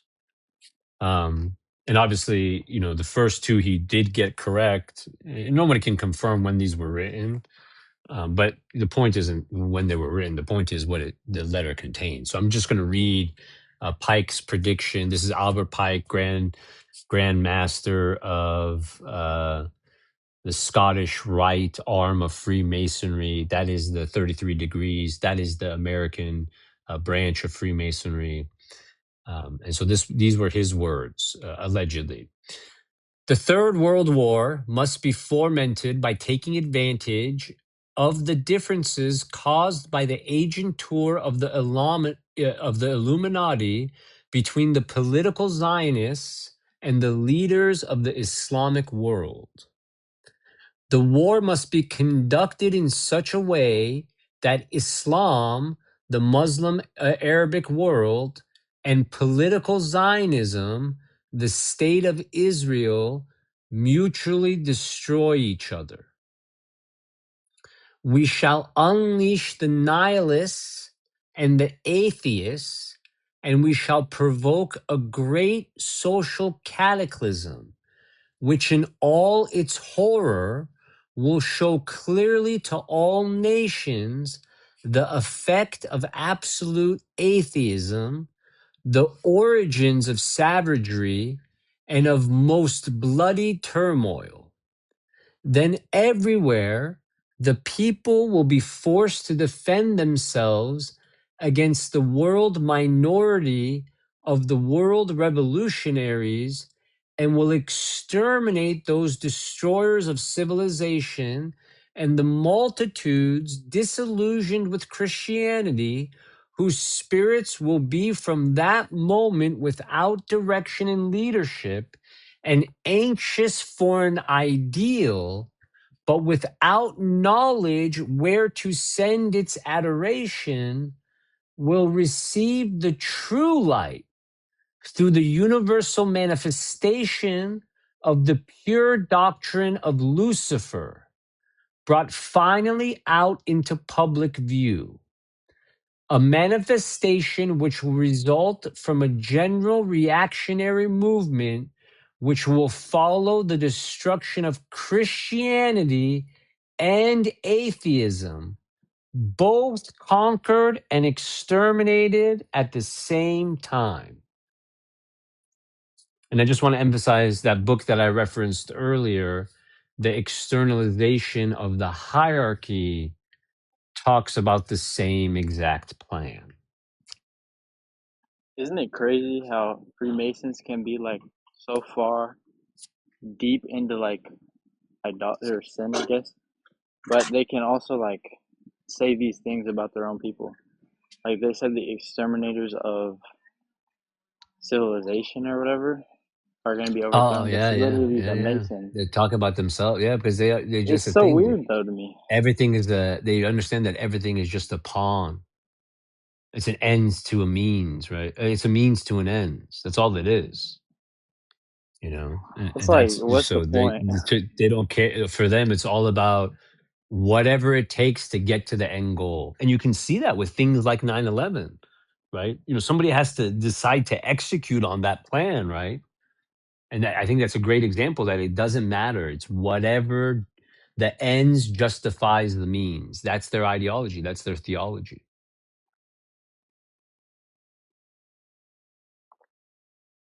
And they also, you know, they look at people, and because people don't think, they say they deserve to be treated like cattle and herded to slaughter. It's their own fault. That's how they think. Like you know, if you look Because at the way they want they to be pre- God. They want to be well, no, God. if you look at the way they They present said, how I'm the shepherd. Zionists view the goyim, right? That's Mhm. the occult. That's actually the occult mentality towards ordinary people. They look at them What as is sheep being led to what is slaughter. Goyim? Goyim is like a cattle. Cattle. Uh, well, isn't like yeah nations, right? Aren't isn't Israel Goyim? No, No, no, no. Goyim means non. So again, I'm talking about in fake Judaism. it's a select. Goyim is the opposite of the selected people. It's the heathens. Blue Letter Bible, you get the definition Goyim, and it just means nations or people. So technically, It means, but Israel other than the is. nation of Israel, I think that's what it's meaning. I don't know. Because I you have think that they are the cattle, because like for example, the Lord is my shepherd, and then like not all Israelites are gonna make it. Like they're gonna be cut off, I guess.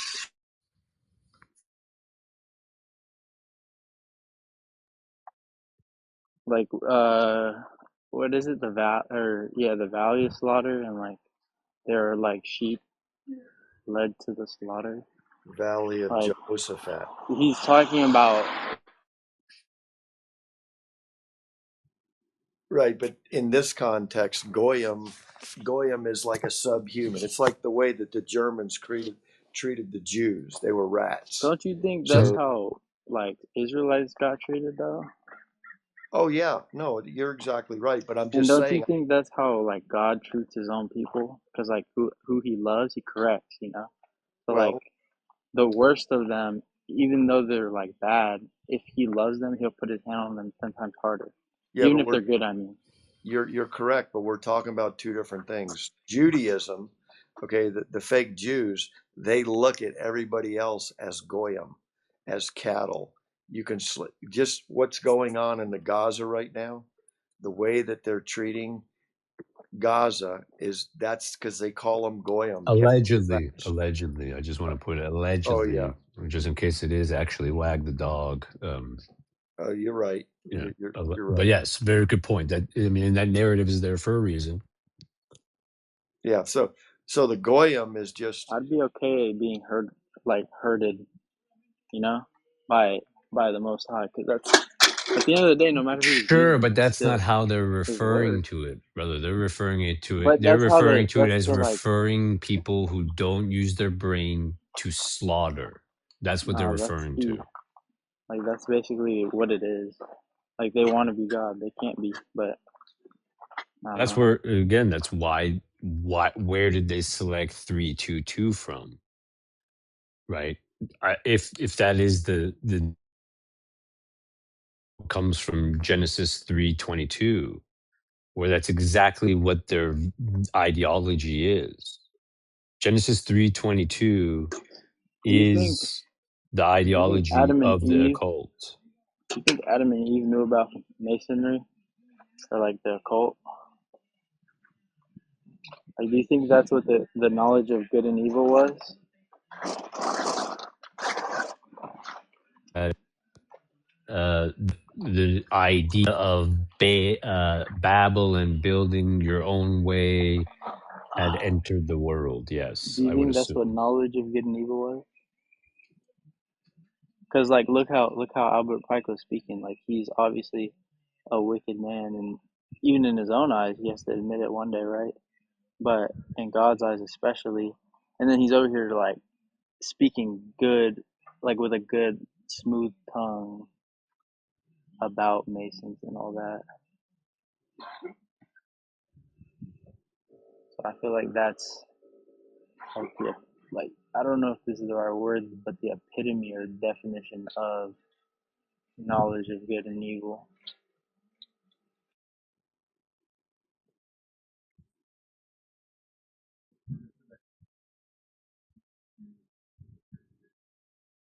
He hasn't found a man that is good, or like, and out of 1,000 men, I've found one. And then he says, No, not one. yeah, and then he says, but man's given into many inventions.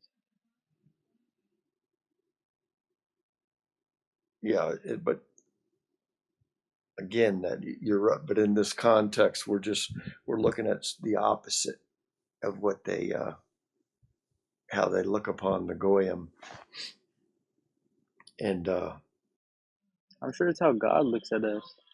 Like, he just thinks we're waddling, like headless chickens. I'm sure of it. well, it goes back to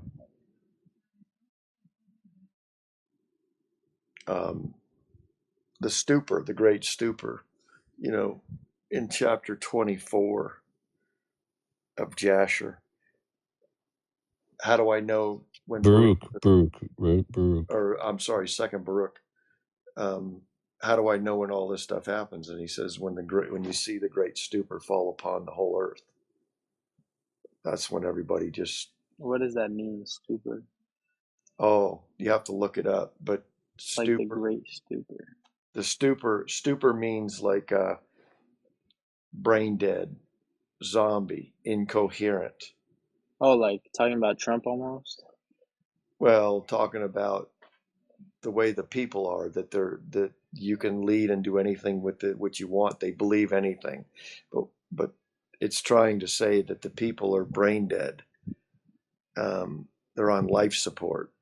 I mean, it's got like 35 different definitions or adjectives, Yeah. but they I'm all, thinking about God, like he's just watching this play, like he's almost stooping over it, well, falling upon the earth. stooping over, that's bending over something, but this stupor is a degree of coherency that you have in the mind. So you got to go back to Isaiah 66:4, and I'm going to send a delusion. Yeah, he made Bezalel to know knowledge and all that. Like, he gives us our power, our willpower. Well, according to our choices, exactly. I mean, that's what it's all about, according to our choices. But even like the worst criminals, they even like, some of them are even super smart. Well, exactly. It doesn't mean that you're dumb, but what he's saying is the whole. I mean, for instance, it's like if you look at a chemtrail, all right, which have been here since probably '94, and you ask the average person, and they'll say, "Well, no, that's normal." You know, this is what they believe as this is how it's supposed to look. You know, and so when somebody tells you that's a contrail, and anybody should know that when you breathe out cold or warm air into cool air, this is what you see, the frost come out of your mouth in the wintertime. Well, that's the same thing happens up there, but that doesn't happen. You don't leave trails from one end of the horizon to the other and the sky gets milky. So this is just the judgment of Ao upon the world, but nobody, it's amazing how people don't understand, you know, what's in front of them. Just like fluoride, We put fluoride in your toothpaste to make you to heal your teeth and not give you, get you cavities. And everybody says okay, when it's the exact opposite.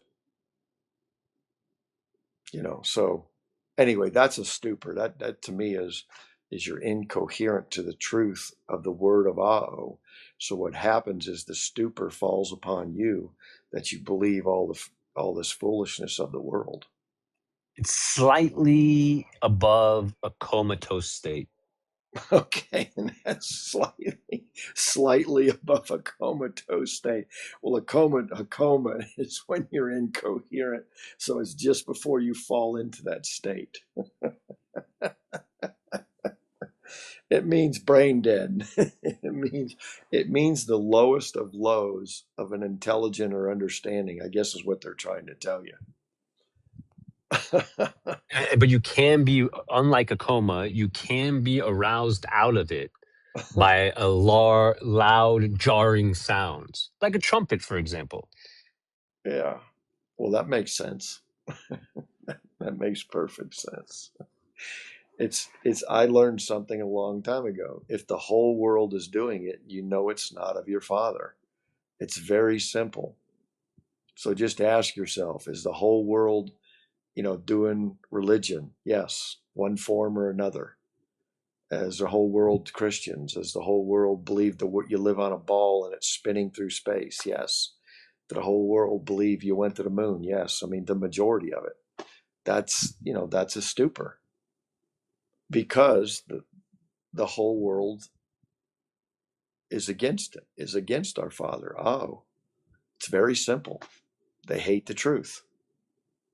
They love the lie and they hate the truth. So he says, when you see the great stupor fall upon the world, know the time is near. It's nigh. It's right at the door. And see, that to me is the knowledge of good and evil. Like, I feel like Adam and Eve had knowledge of good because they had knowledge from Ao. They walked with him. But then what's introduced is the idea of evil, this idea that Ao is not good. Ao's way is not correct, right? We have knowledge. We know better. We're going to go this way instead. Let's go to Revelations and read that. You want to go to Revelations? We've read this before, but let's read it again, those 3 verses. The ones in Revelation where it talks about that we're going to fight against Ao. It's just what you were referencing. Where Ao is wicked in Revelations, they flip. Yeah. You're talking about Revelation 13. Yeah, give me 1 second. 13. Yeah, because remember, the Edomite masterpiece is designed to keep you clinging on until the very end, right? And so they have taken things that they know are coming. For example, another person claiming to be the Messiah and raining fire down on earth, right? They've taken that and they've written it in as the enemy. And they've also written in the narrative as the aliens. They'll blame it on the aliens. This is why they're going to come out here soon and tell everyone aliens are real. Allegedly. Oh yeah, I think that's how they're going to explain. Because again, I still feel like, there's still a lot of people who don't believe the word of God at all. And so they don't want people to just all of a sudden say, oh, everyone say this is revelation, right? If people don't want to believe the word of God, that's fantastic for them, right? So I think the alien story is designed for the people who don't believe the word of God. I think Revelation is designed for the people that pretend they believe the word of God, right? Because if you think, it even says that the beast brings down fire in the sight of people, deceiving those who dwell on the earth. So you could see how they would interpret it as, oh, America did that because they have the technology to do it, and they're saying it's aliens deceiving the world, right?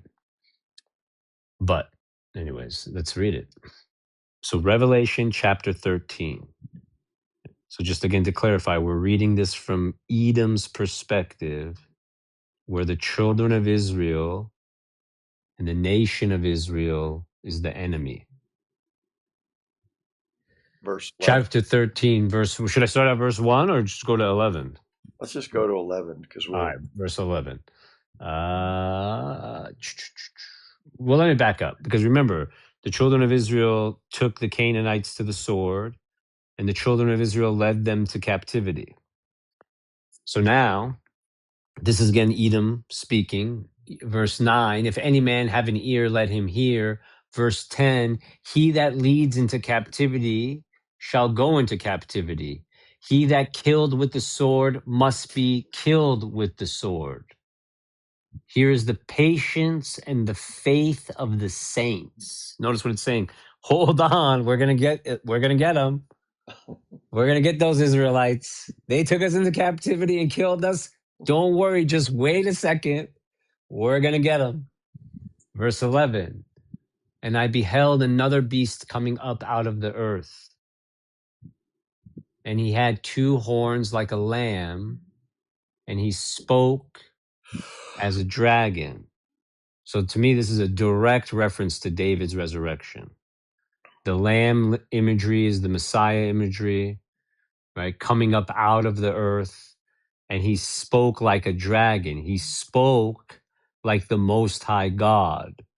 Because remember, in their theology, the Most High God, the God of Israel, the God of Abraham, the God of Isaac, the God of Jacob, is the dragon. Mhm.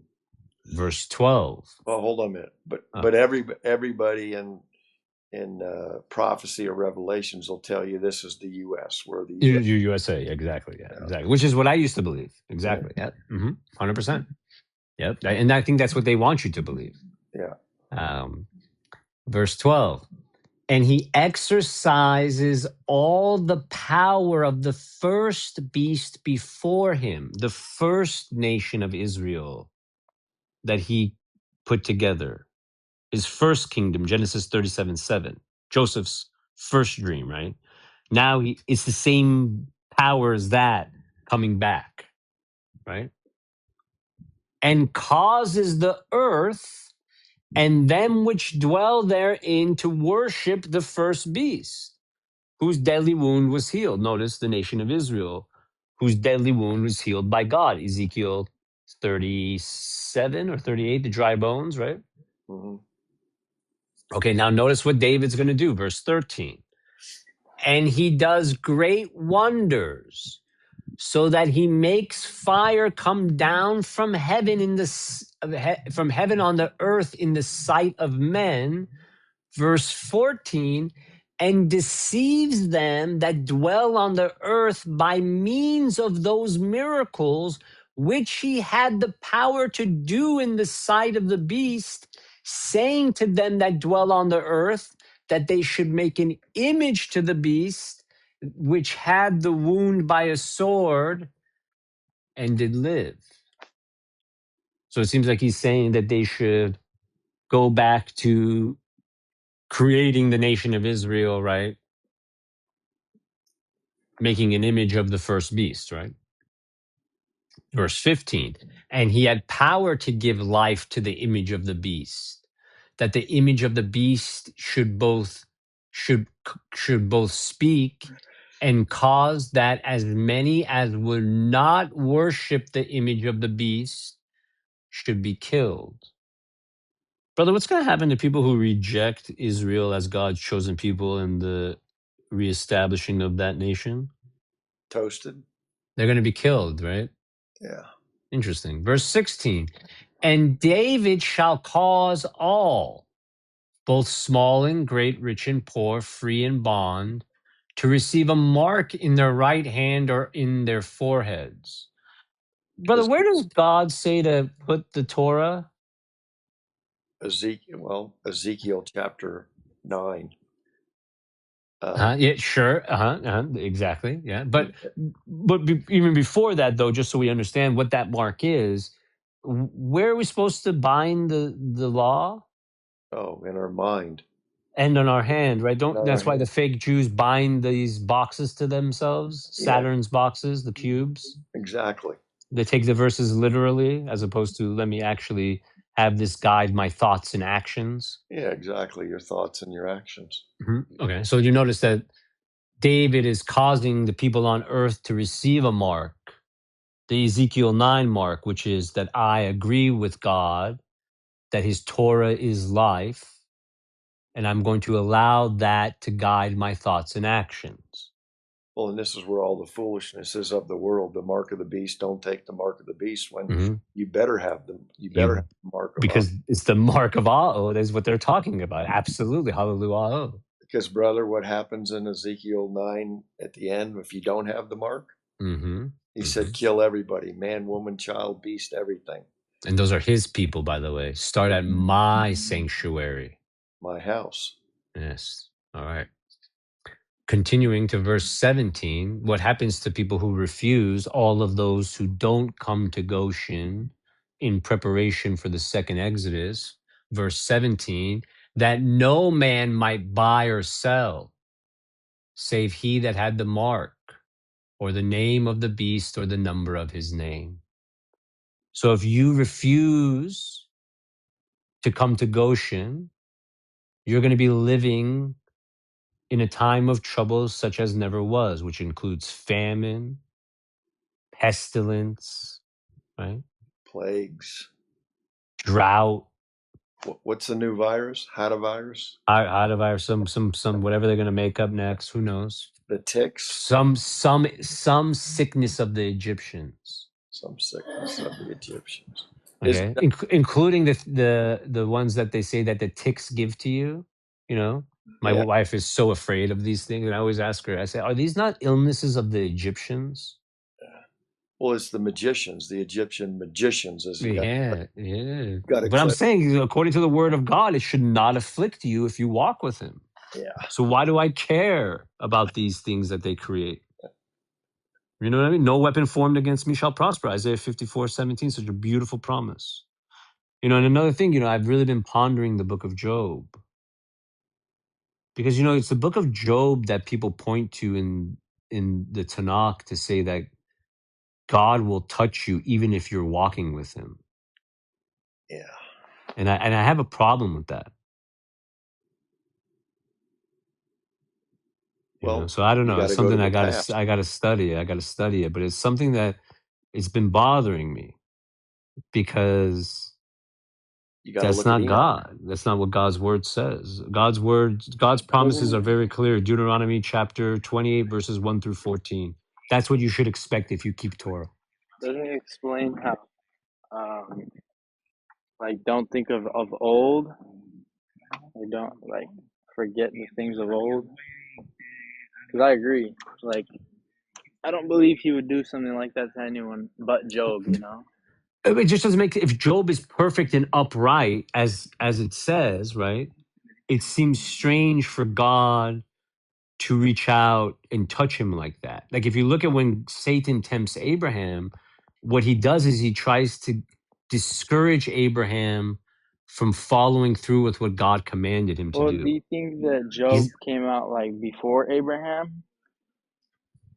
Well, so that's the thing. So they pretend Moses wrote Job first. I'm saying, I don't know. I just feel that something like the book of Jonah is a perfect example. The book of Jonah is made up.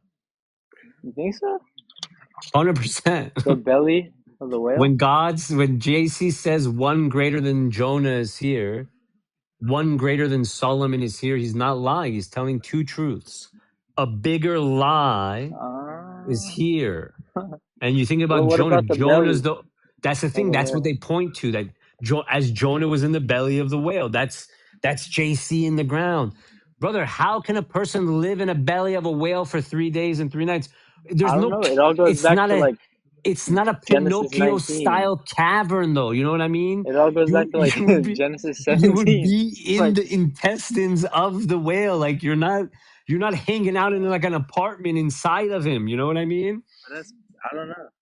Because is anything too hard for the Lord? Okay, sure. I agree with that, right? I don't know. But anything being too hard for him, that's fine. But that would mean that when Jonah's inside the belly of the whale, he's not hanging out in an apartment pondering stuff. He's up against intestinal lining being digested. You know what I'm saying? And God's protecting That's him crazy. from being digested like God protected Shadrach, Meshach, and Abednego from the fire. Sure, that's possible. Okay, no problem. Do you think But that's made up a little bit? this is what Like I it's think the Daniel? no. This is what I think. This is what I think the lie of Jonah is. The lie of Jonah is this idea that God is not going to Jonah. destroy cities of people who don't believe. It's not that he's not going to That destroy. he's not going to do it Because they repented. because they repented at the last moment. But what about Like there's a Abraham? They didn't repent, but he still didn't destroy them right then and there. but he only did that before Abraham for Abraham's request to get Lot out of there. And God saving Lot, as I tell Brother James all the time, it's such a powerful message for us because everyone has friends and family who don't walk with the Most High. But look at what Abraham was able to get God to do for Lot. He did that for Abraham. He did not do that for Lot. What if Lot stayed though? Do you think he would have just like never destroyed the city? Well, so if you notice, he Like he threw him promised out. to. He grabbed him and threw him out. He didn't give him a choice. He removed him physically. Like, you got to go. Yeah.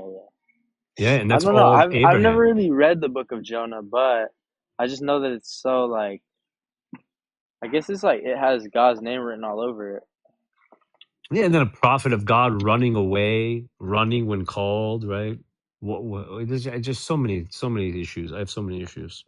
Mm-hmm. Well, if if the Gospels have got everything written, got allegedly all over it too. So you got to take that with a grain of salt. Let's go to the last verse on 13, 18. The last one. So just so everyone knows that this is a direct reference to David. Here is wisdom. Let him that has understanding count the number of the beast, for it is a number of a man, and his number is 666.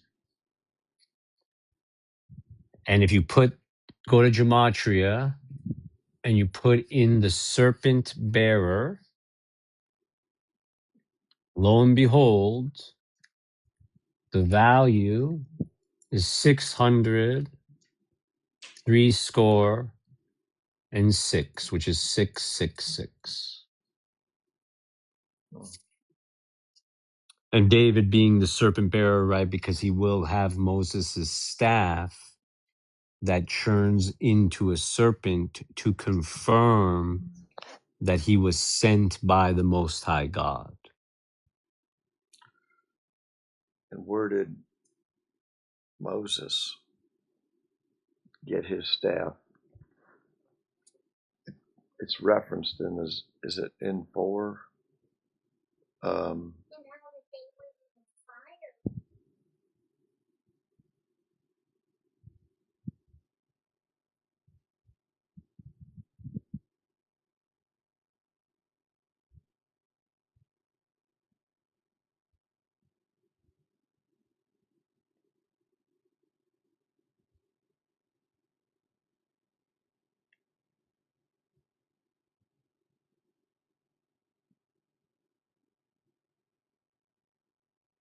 Oh, we got a request here. Let's read 1 Kings 10:14.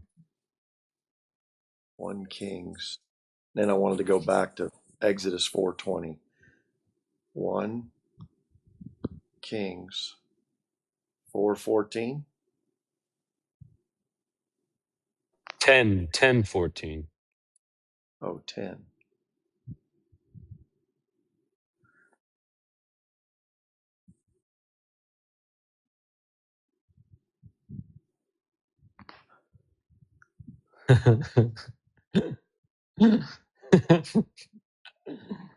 That's funny. Okay. Brother, I'm gonna let you read that one. Go ahead. Shlomo. 1 Kings 10:14. Now the weight of gold that came to Shlomo in 1 year was 600, 60 talents of gold. So would that mean though that in reality that was what David was accumulating in a year? Mm-hmm. Well, when we reference that Solomon is made up, which we've talked extensively about that, but yes, but interestingly enough, and then we have the same in Revelation, and I believe it's a reference somewhere else also. 600 talents. There's a few more references to that.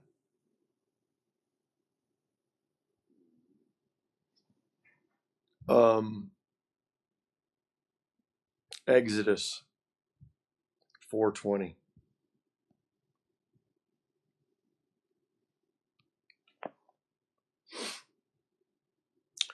Exodus 4:20. And Moshe took his wife and his sons and set them upon an ass, and he returned to the land of Mitzrayim. And Moses took the rod of Aaron in his hand. Can you back up to verse 17 just so we know who's doing what? Okay. Exodus 4:17. And thou shalt take this rod in thy hand, wherewith thou shalt do signs. I should back up 16, So, verse 16, and then 17. Well, you want to go to 14 where Aaron's the mouthpiece? Where Aaron's the mouthpiece, yes, exactly. What are the roles? What are the roles of Aaron and Moses? Okay, Exodus 4:14. And the anger of Aaron was kindled against Moshe, and he said, Is not Aaron the Levite thy brother? I know that he can speak well. And also, behold, he cometh forth to meet thee, and when he seeth thee, he will be glad in his heart.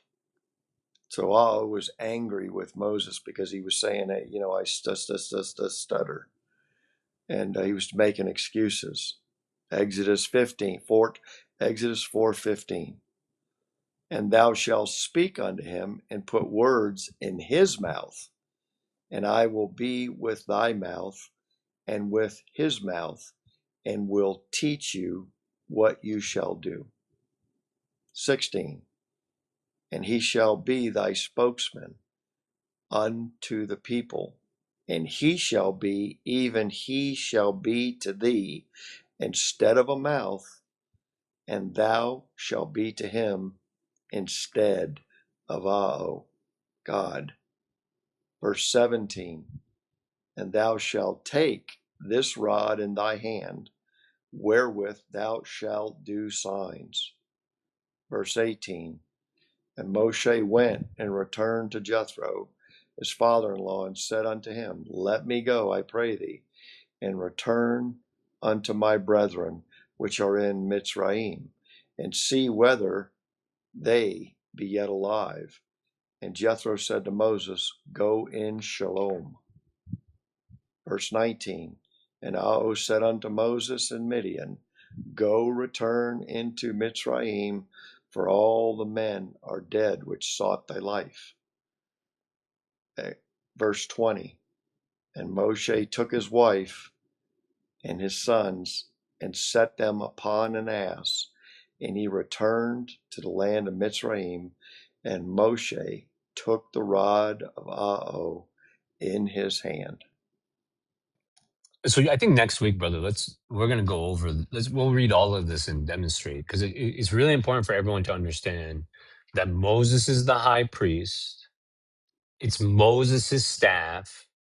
Moses does the signs and wonders. Aaron is the spokesperson of Moses to Pharaoh and the children of Israel. And that's why we were wrong when we said Joshua is Moses' firstborn. That's wrong.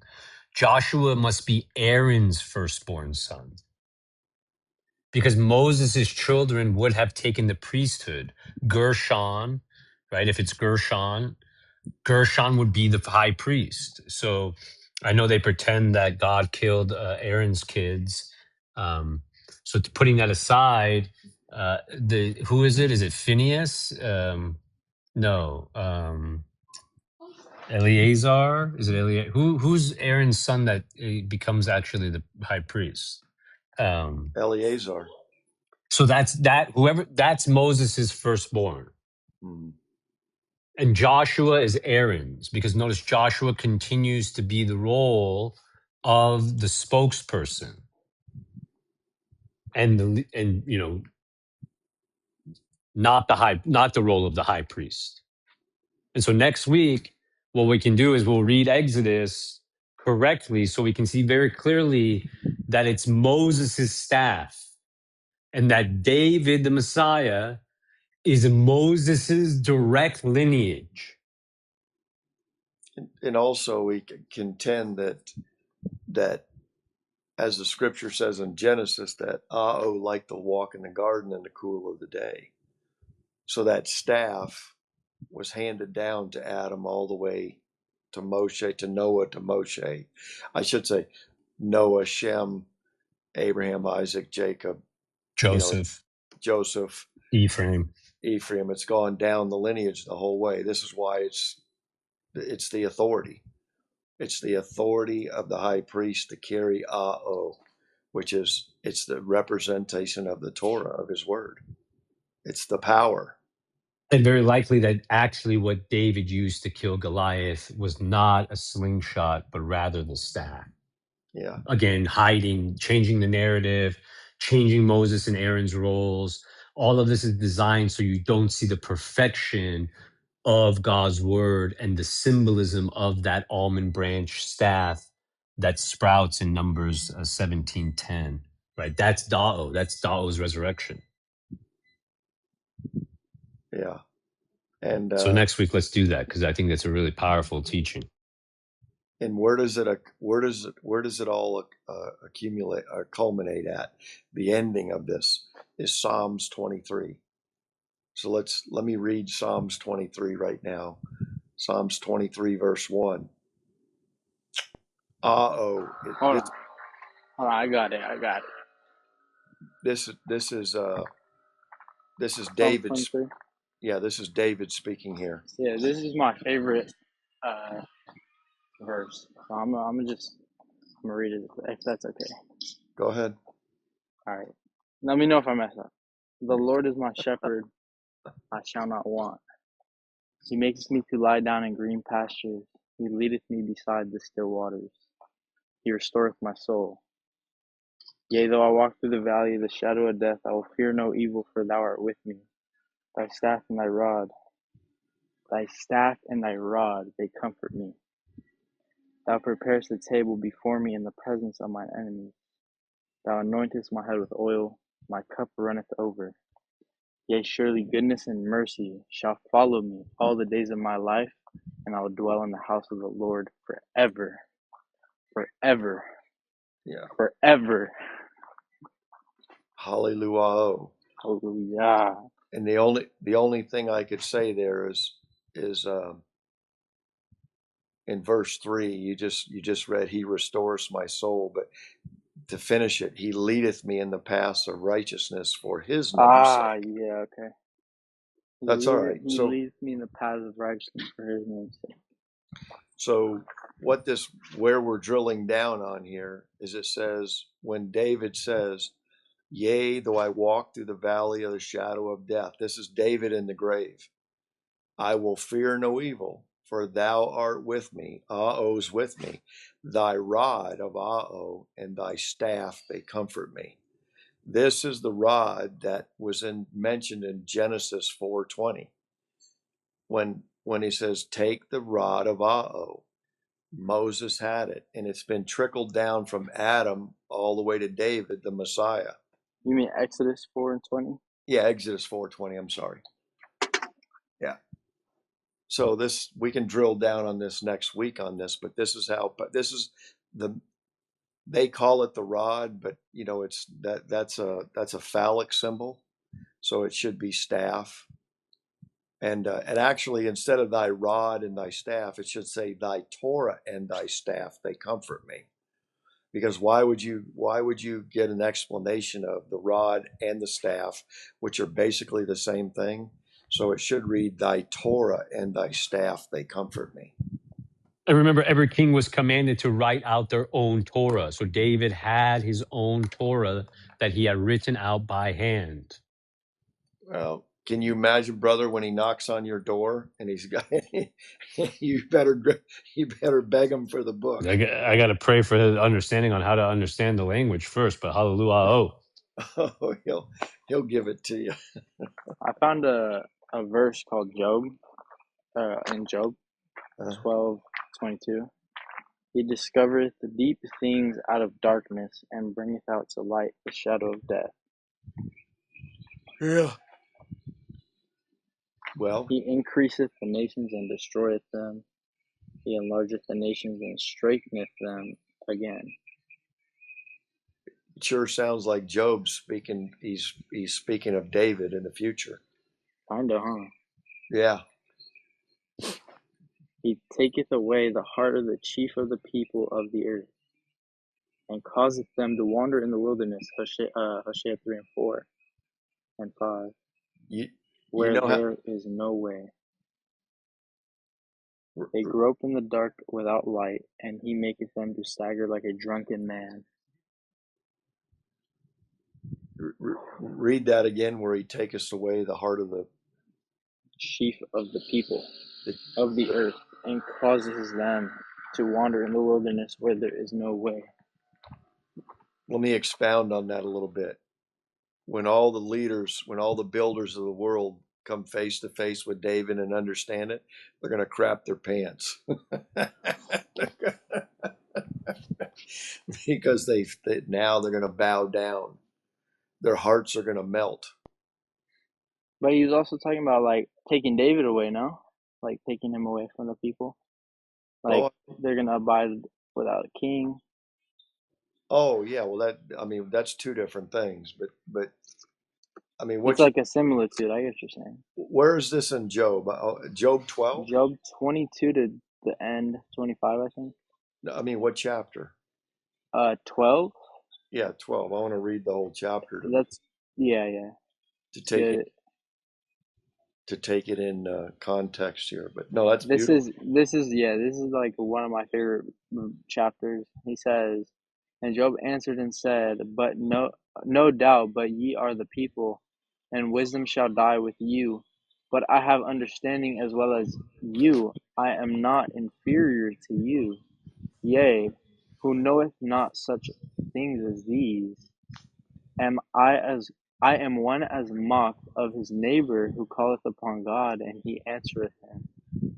The just upright man is laughed to scorn. Mm-hmm. And he just keeps on like defending himself. And then I'll start from 7. But ask now the beasts, and they shall teach thee, and the fowls of the air, and they shall tell thee. Or speak to the earth, and it shall teach thee, and the fishes of the sea shall declare unto thee. Who knoweth not all these things, that the Lord's hand hath wrought this, in whose hand is the soul of every living thing, and the breath of all mankind? Doth not the ears try words, and the mouth taste his meat? With the ancient is wisdom, and in length of days understanding. And then he talks about like everything that the Lord does after this. He says, with him is strength and wisdom, the deceived and the deceiver are his. And then he just keeps going until he gets to he discovered deep things out of the darkness, and bringeth out to light the shadow of death. He increaseth the nations and destroyeth them. He enlargeth the nations and straighteneth them again. He taketh away the heart of the chief of the people of the earth, and causeth them to wander in the wilderness where there is no way. They grope in the dark without light, and he maketh them to stagger like a drunken man. Yeah. Oh, well, does anybody have anything else? Um,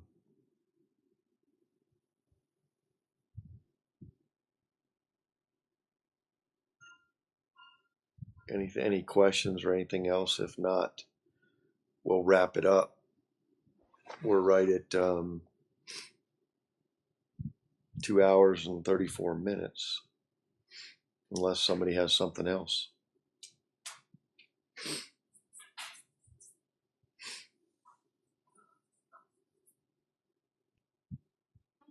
I'm good. Yeah. Brother You Mayron, guys any have a good last word? day. What was that? No, nothing here other than I just wanted to say we are 2,511 days away from the second Exodus. And Saturday, the first day of the third month of the year, another Sabbath. Hallelujah. That's all I can say. Yeah. Well, you said something that earlier that made me think of this. The second Exodus on 322, and this date coming up, 322 with the Schiller. Is this not the second Exodus for the market? You know, that made me think it could land on that day. Um, Although I do think that still might be a little bit soon, but who knows? It has been moving like a rocket. Yeah. So everybody, if you read the blog, I don't know if everybody's seen the website, but you can click on the 9/11 post up here, and it'll just take you to the website, and then you can go cruise through the website, because I don't know, there's 20 blogs up there and videos and everything now. But tomorrow's blog, if you all read that before next week, is going to be about the market and the Schiller index and all that. So praise be to Allah. Thank you for everybody for coming, and it's Bless the enjoyable Lord. as always. Of course. I do have a question. Oh, go ahead. Last thing, what do you guys have for advice to a new 18-year-old? I'm turning 18 in 2 days. Mm. Well, the Any only advice? advice I have for anybody, Julian, is keep your nose buried in the Torah, in the Of course. truth, and trust in Him with all your heart, mind, and soul. So, And might. what's that? And might. Strength. Oh yeah, and might and strength, the whole 9 yards. I just can't. It's the only fix I know for the world today. It's the only thing that you can hang on to. It's the only truth. I agree. What a blessing but an understanding where you are at 18. I would give almost anything to have that understanding at 18. I mean, my understanding happened at 64. So, yeah, I'm talking about the truth. So, I spent a long time wandering, but that's okay as long as you get home. Exactly. Back to Ao Shirl, and Yeah. Back well, to his arms in good grace. yeah. Praise be Ao. Hallelujah for 18 years. Hallelujah. Every All day above praises to the ground is Most a good High. day. All praises. But one Yeah. more verse. I just want to leave you with one more verse. Go ahead. Habakkuk 2, is it 2 and 4? Where are you Yeah, at? he always, Habakkuk 2. Oh yeah, 2 and 4. Yeah, I'll go to from 1 to 4. I will stand upon my watch and set me upon the tower, and will watch to see what he will say unto me, and what I shall answer when I am proved. And the Lord answered me and said, Write the vision and make it plain upon tables, that he may run that readeth it. For the vision is yet for an appointed time, but at the end it shall speak it and not lie. Though it tarry, wait for it, because it will surely come, it will not tarry. Behold, his soul which is lifted up in is not upright in him, but the just shall live by his faith. All praises to the Most High. The God of Hallelujah. Abraham, Isaac, and Jacob, all praise you. Yeah, the only thing I can add to that is Ezekiel 33. It makes me think when you read that, Ezekiel 33 is the watchman's duty. Mm-hmm. And if everybody's not read Ezekiel 33, it's a great chapter to read, because this is the day that you better be a watchman and you better be, on the lookout continuously. Yeah. Hallelujah. Oh, and everybody have a shalom, very blessed week. You too. Thank you, brother. Thank you. Thank Shabbat you. shalom, everybody. Bless you guys. Shabbat Bless you too. shalom. See ya.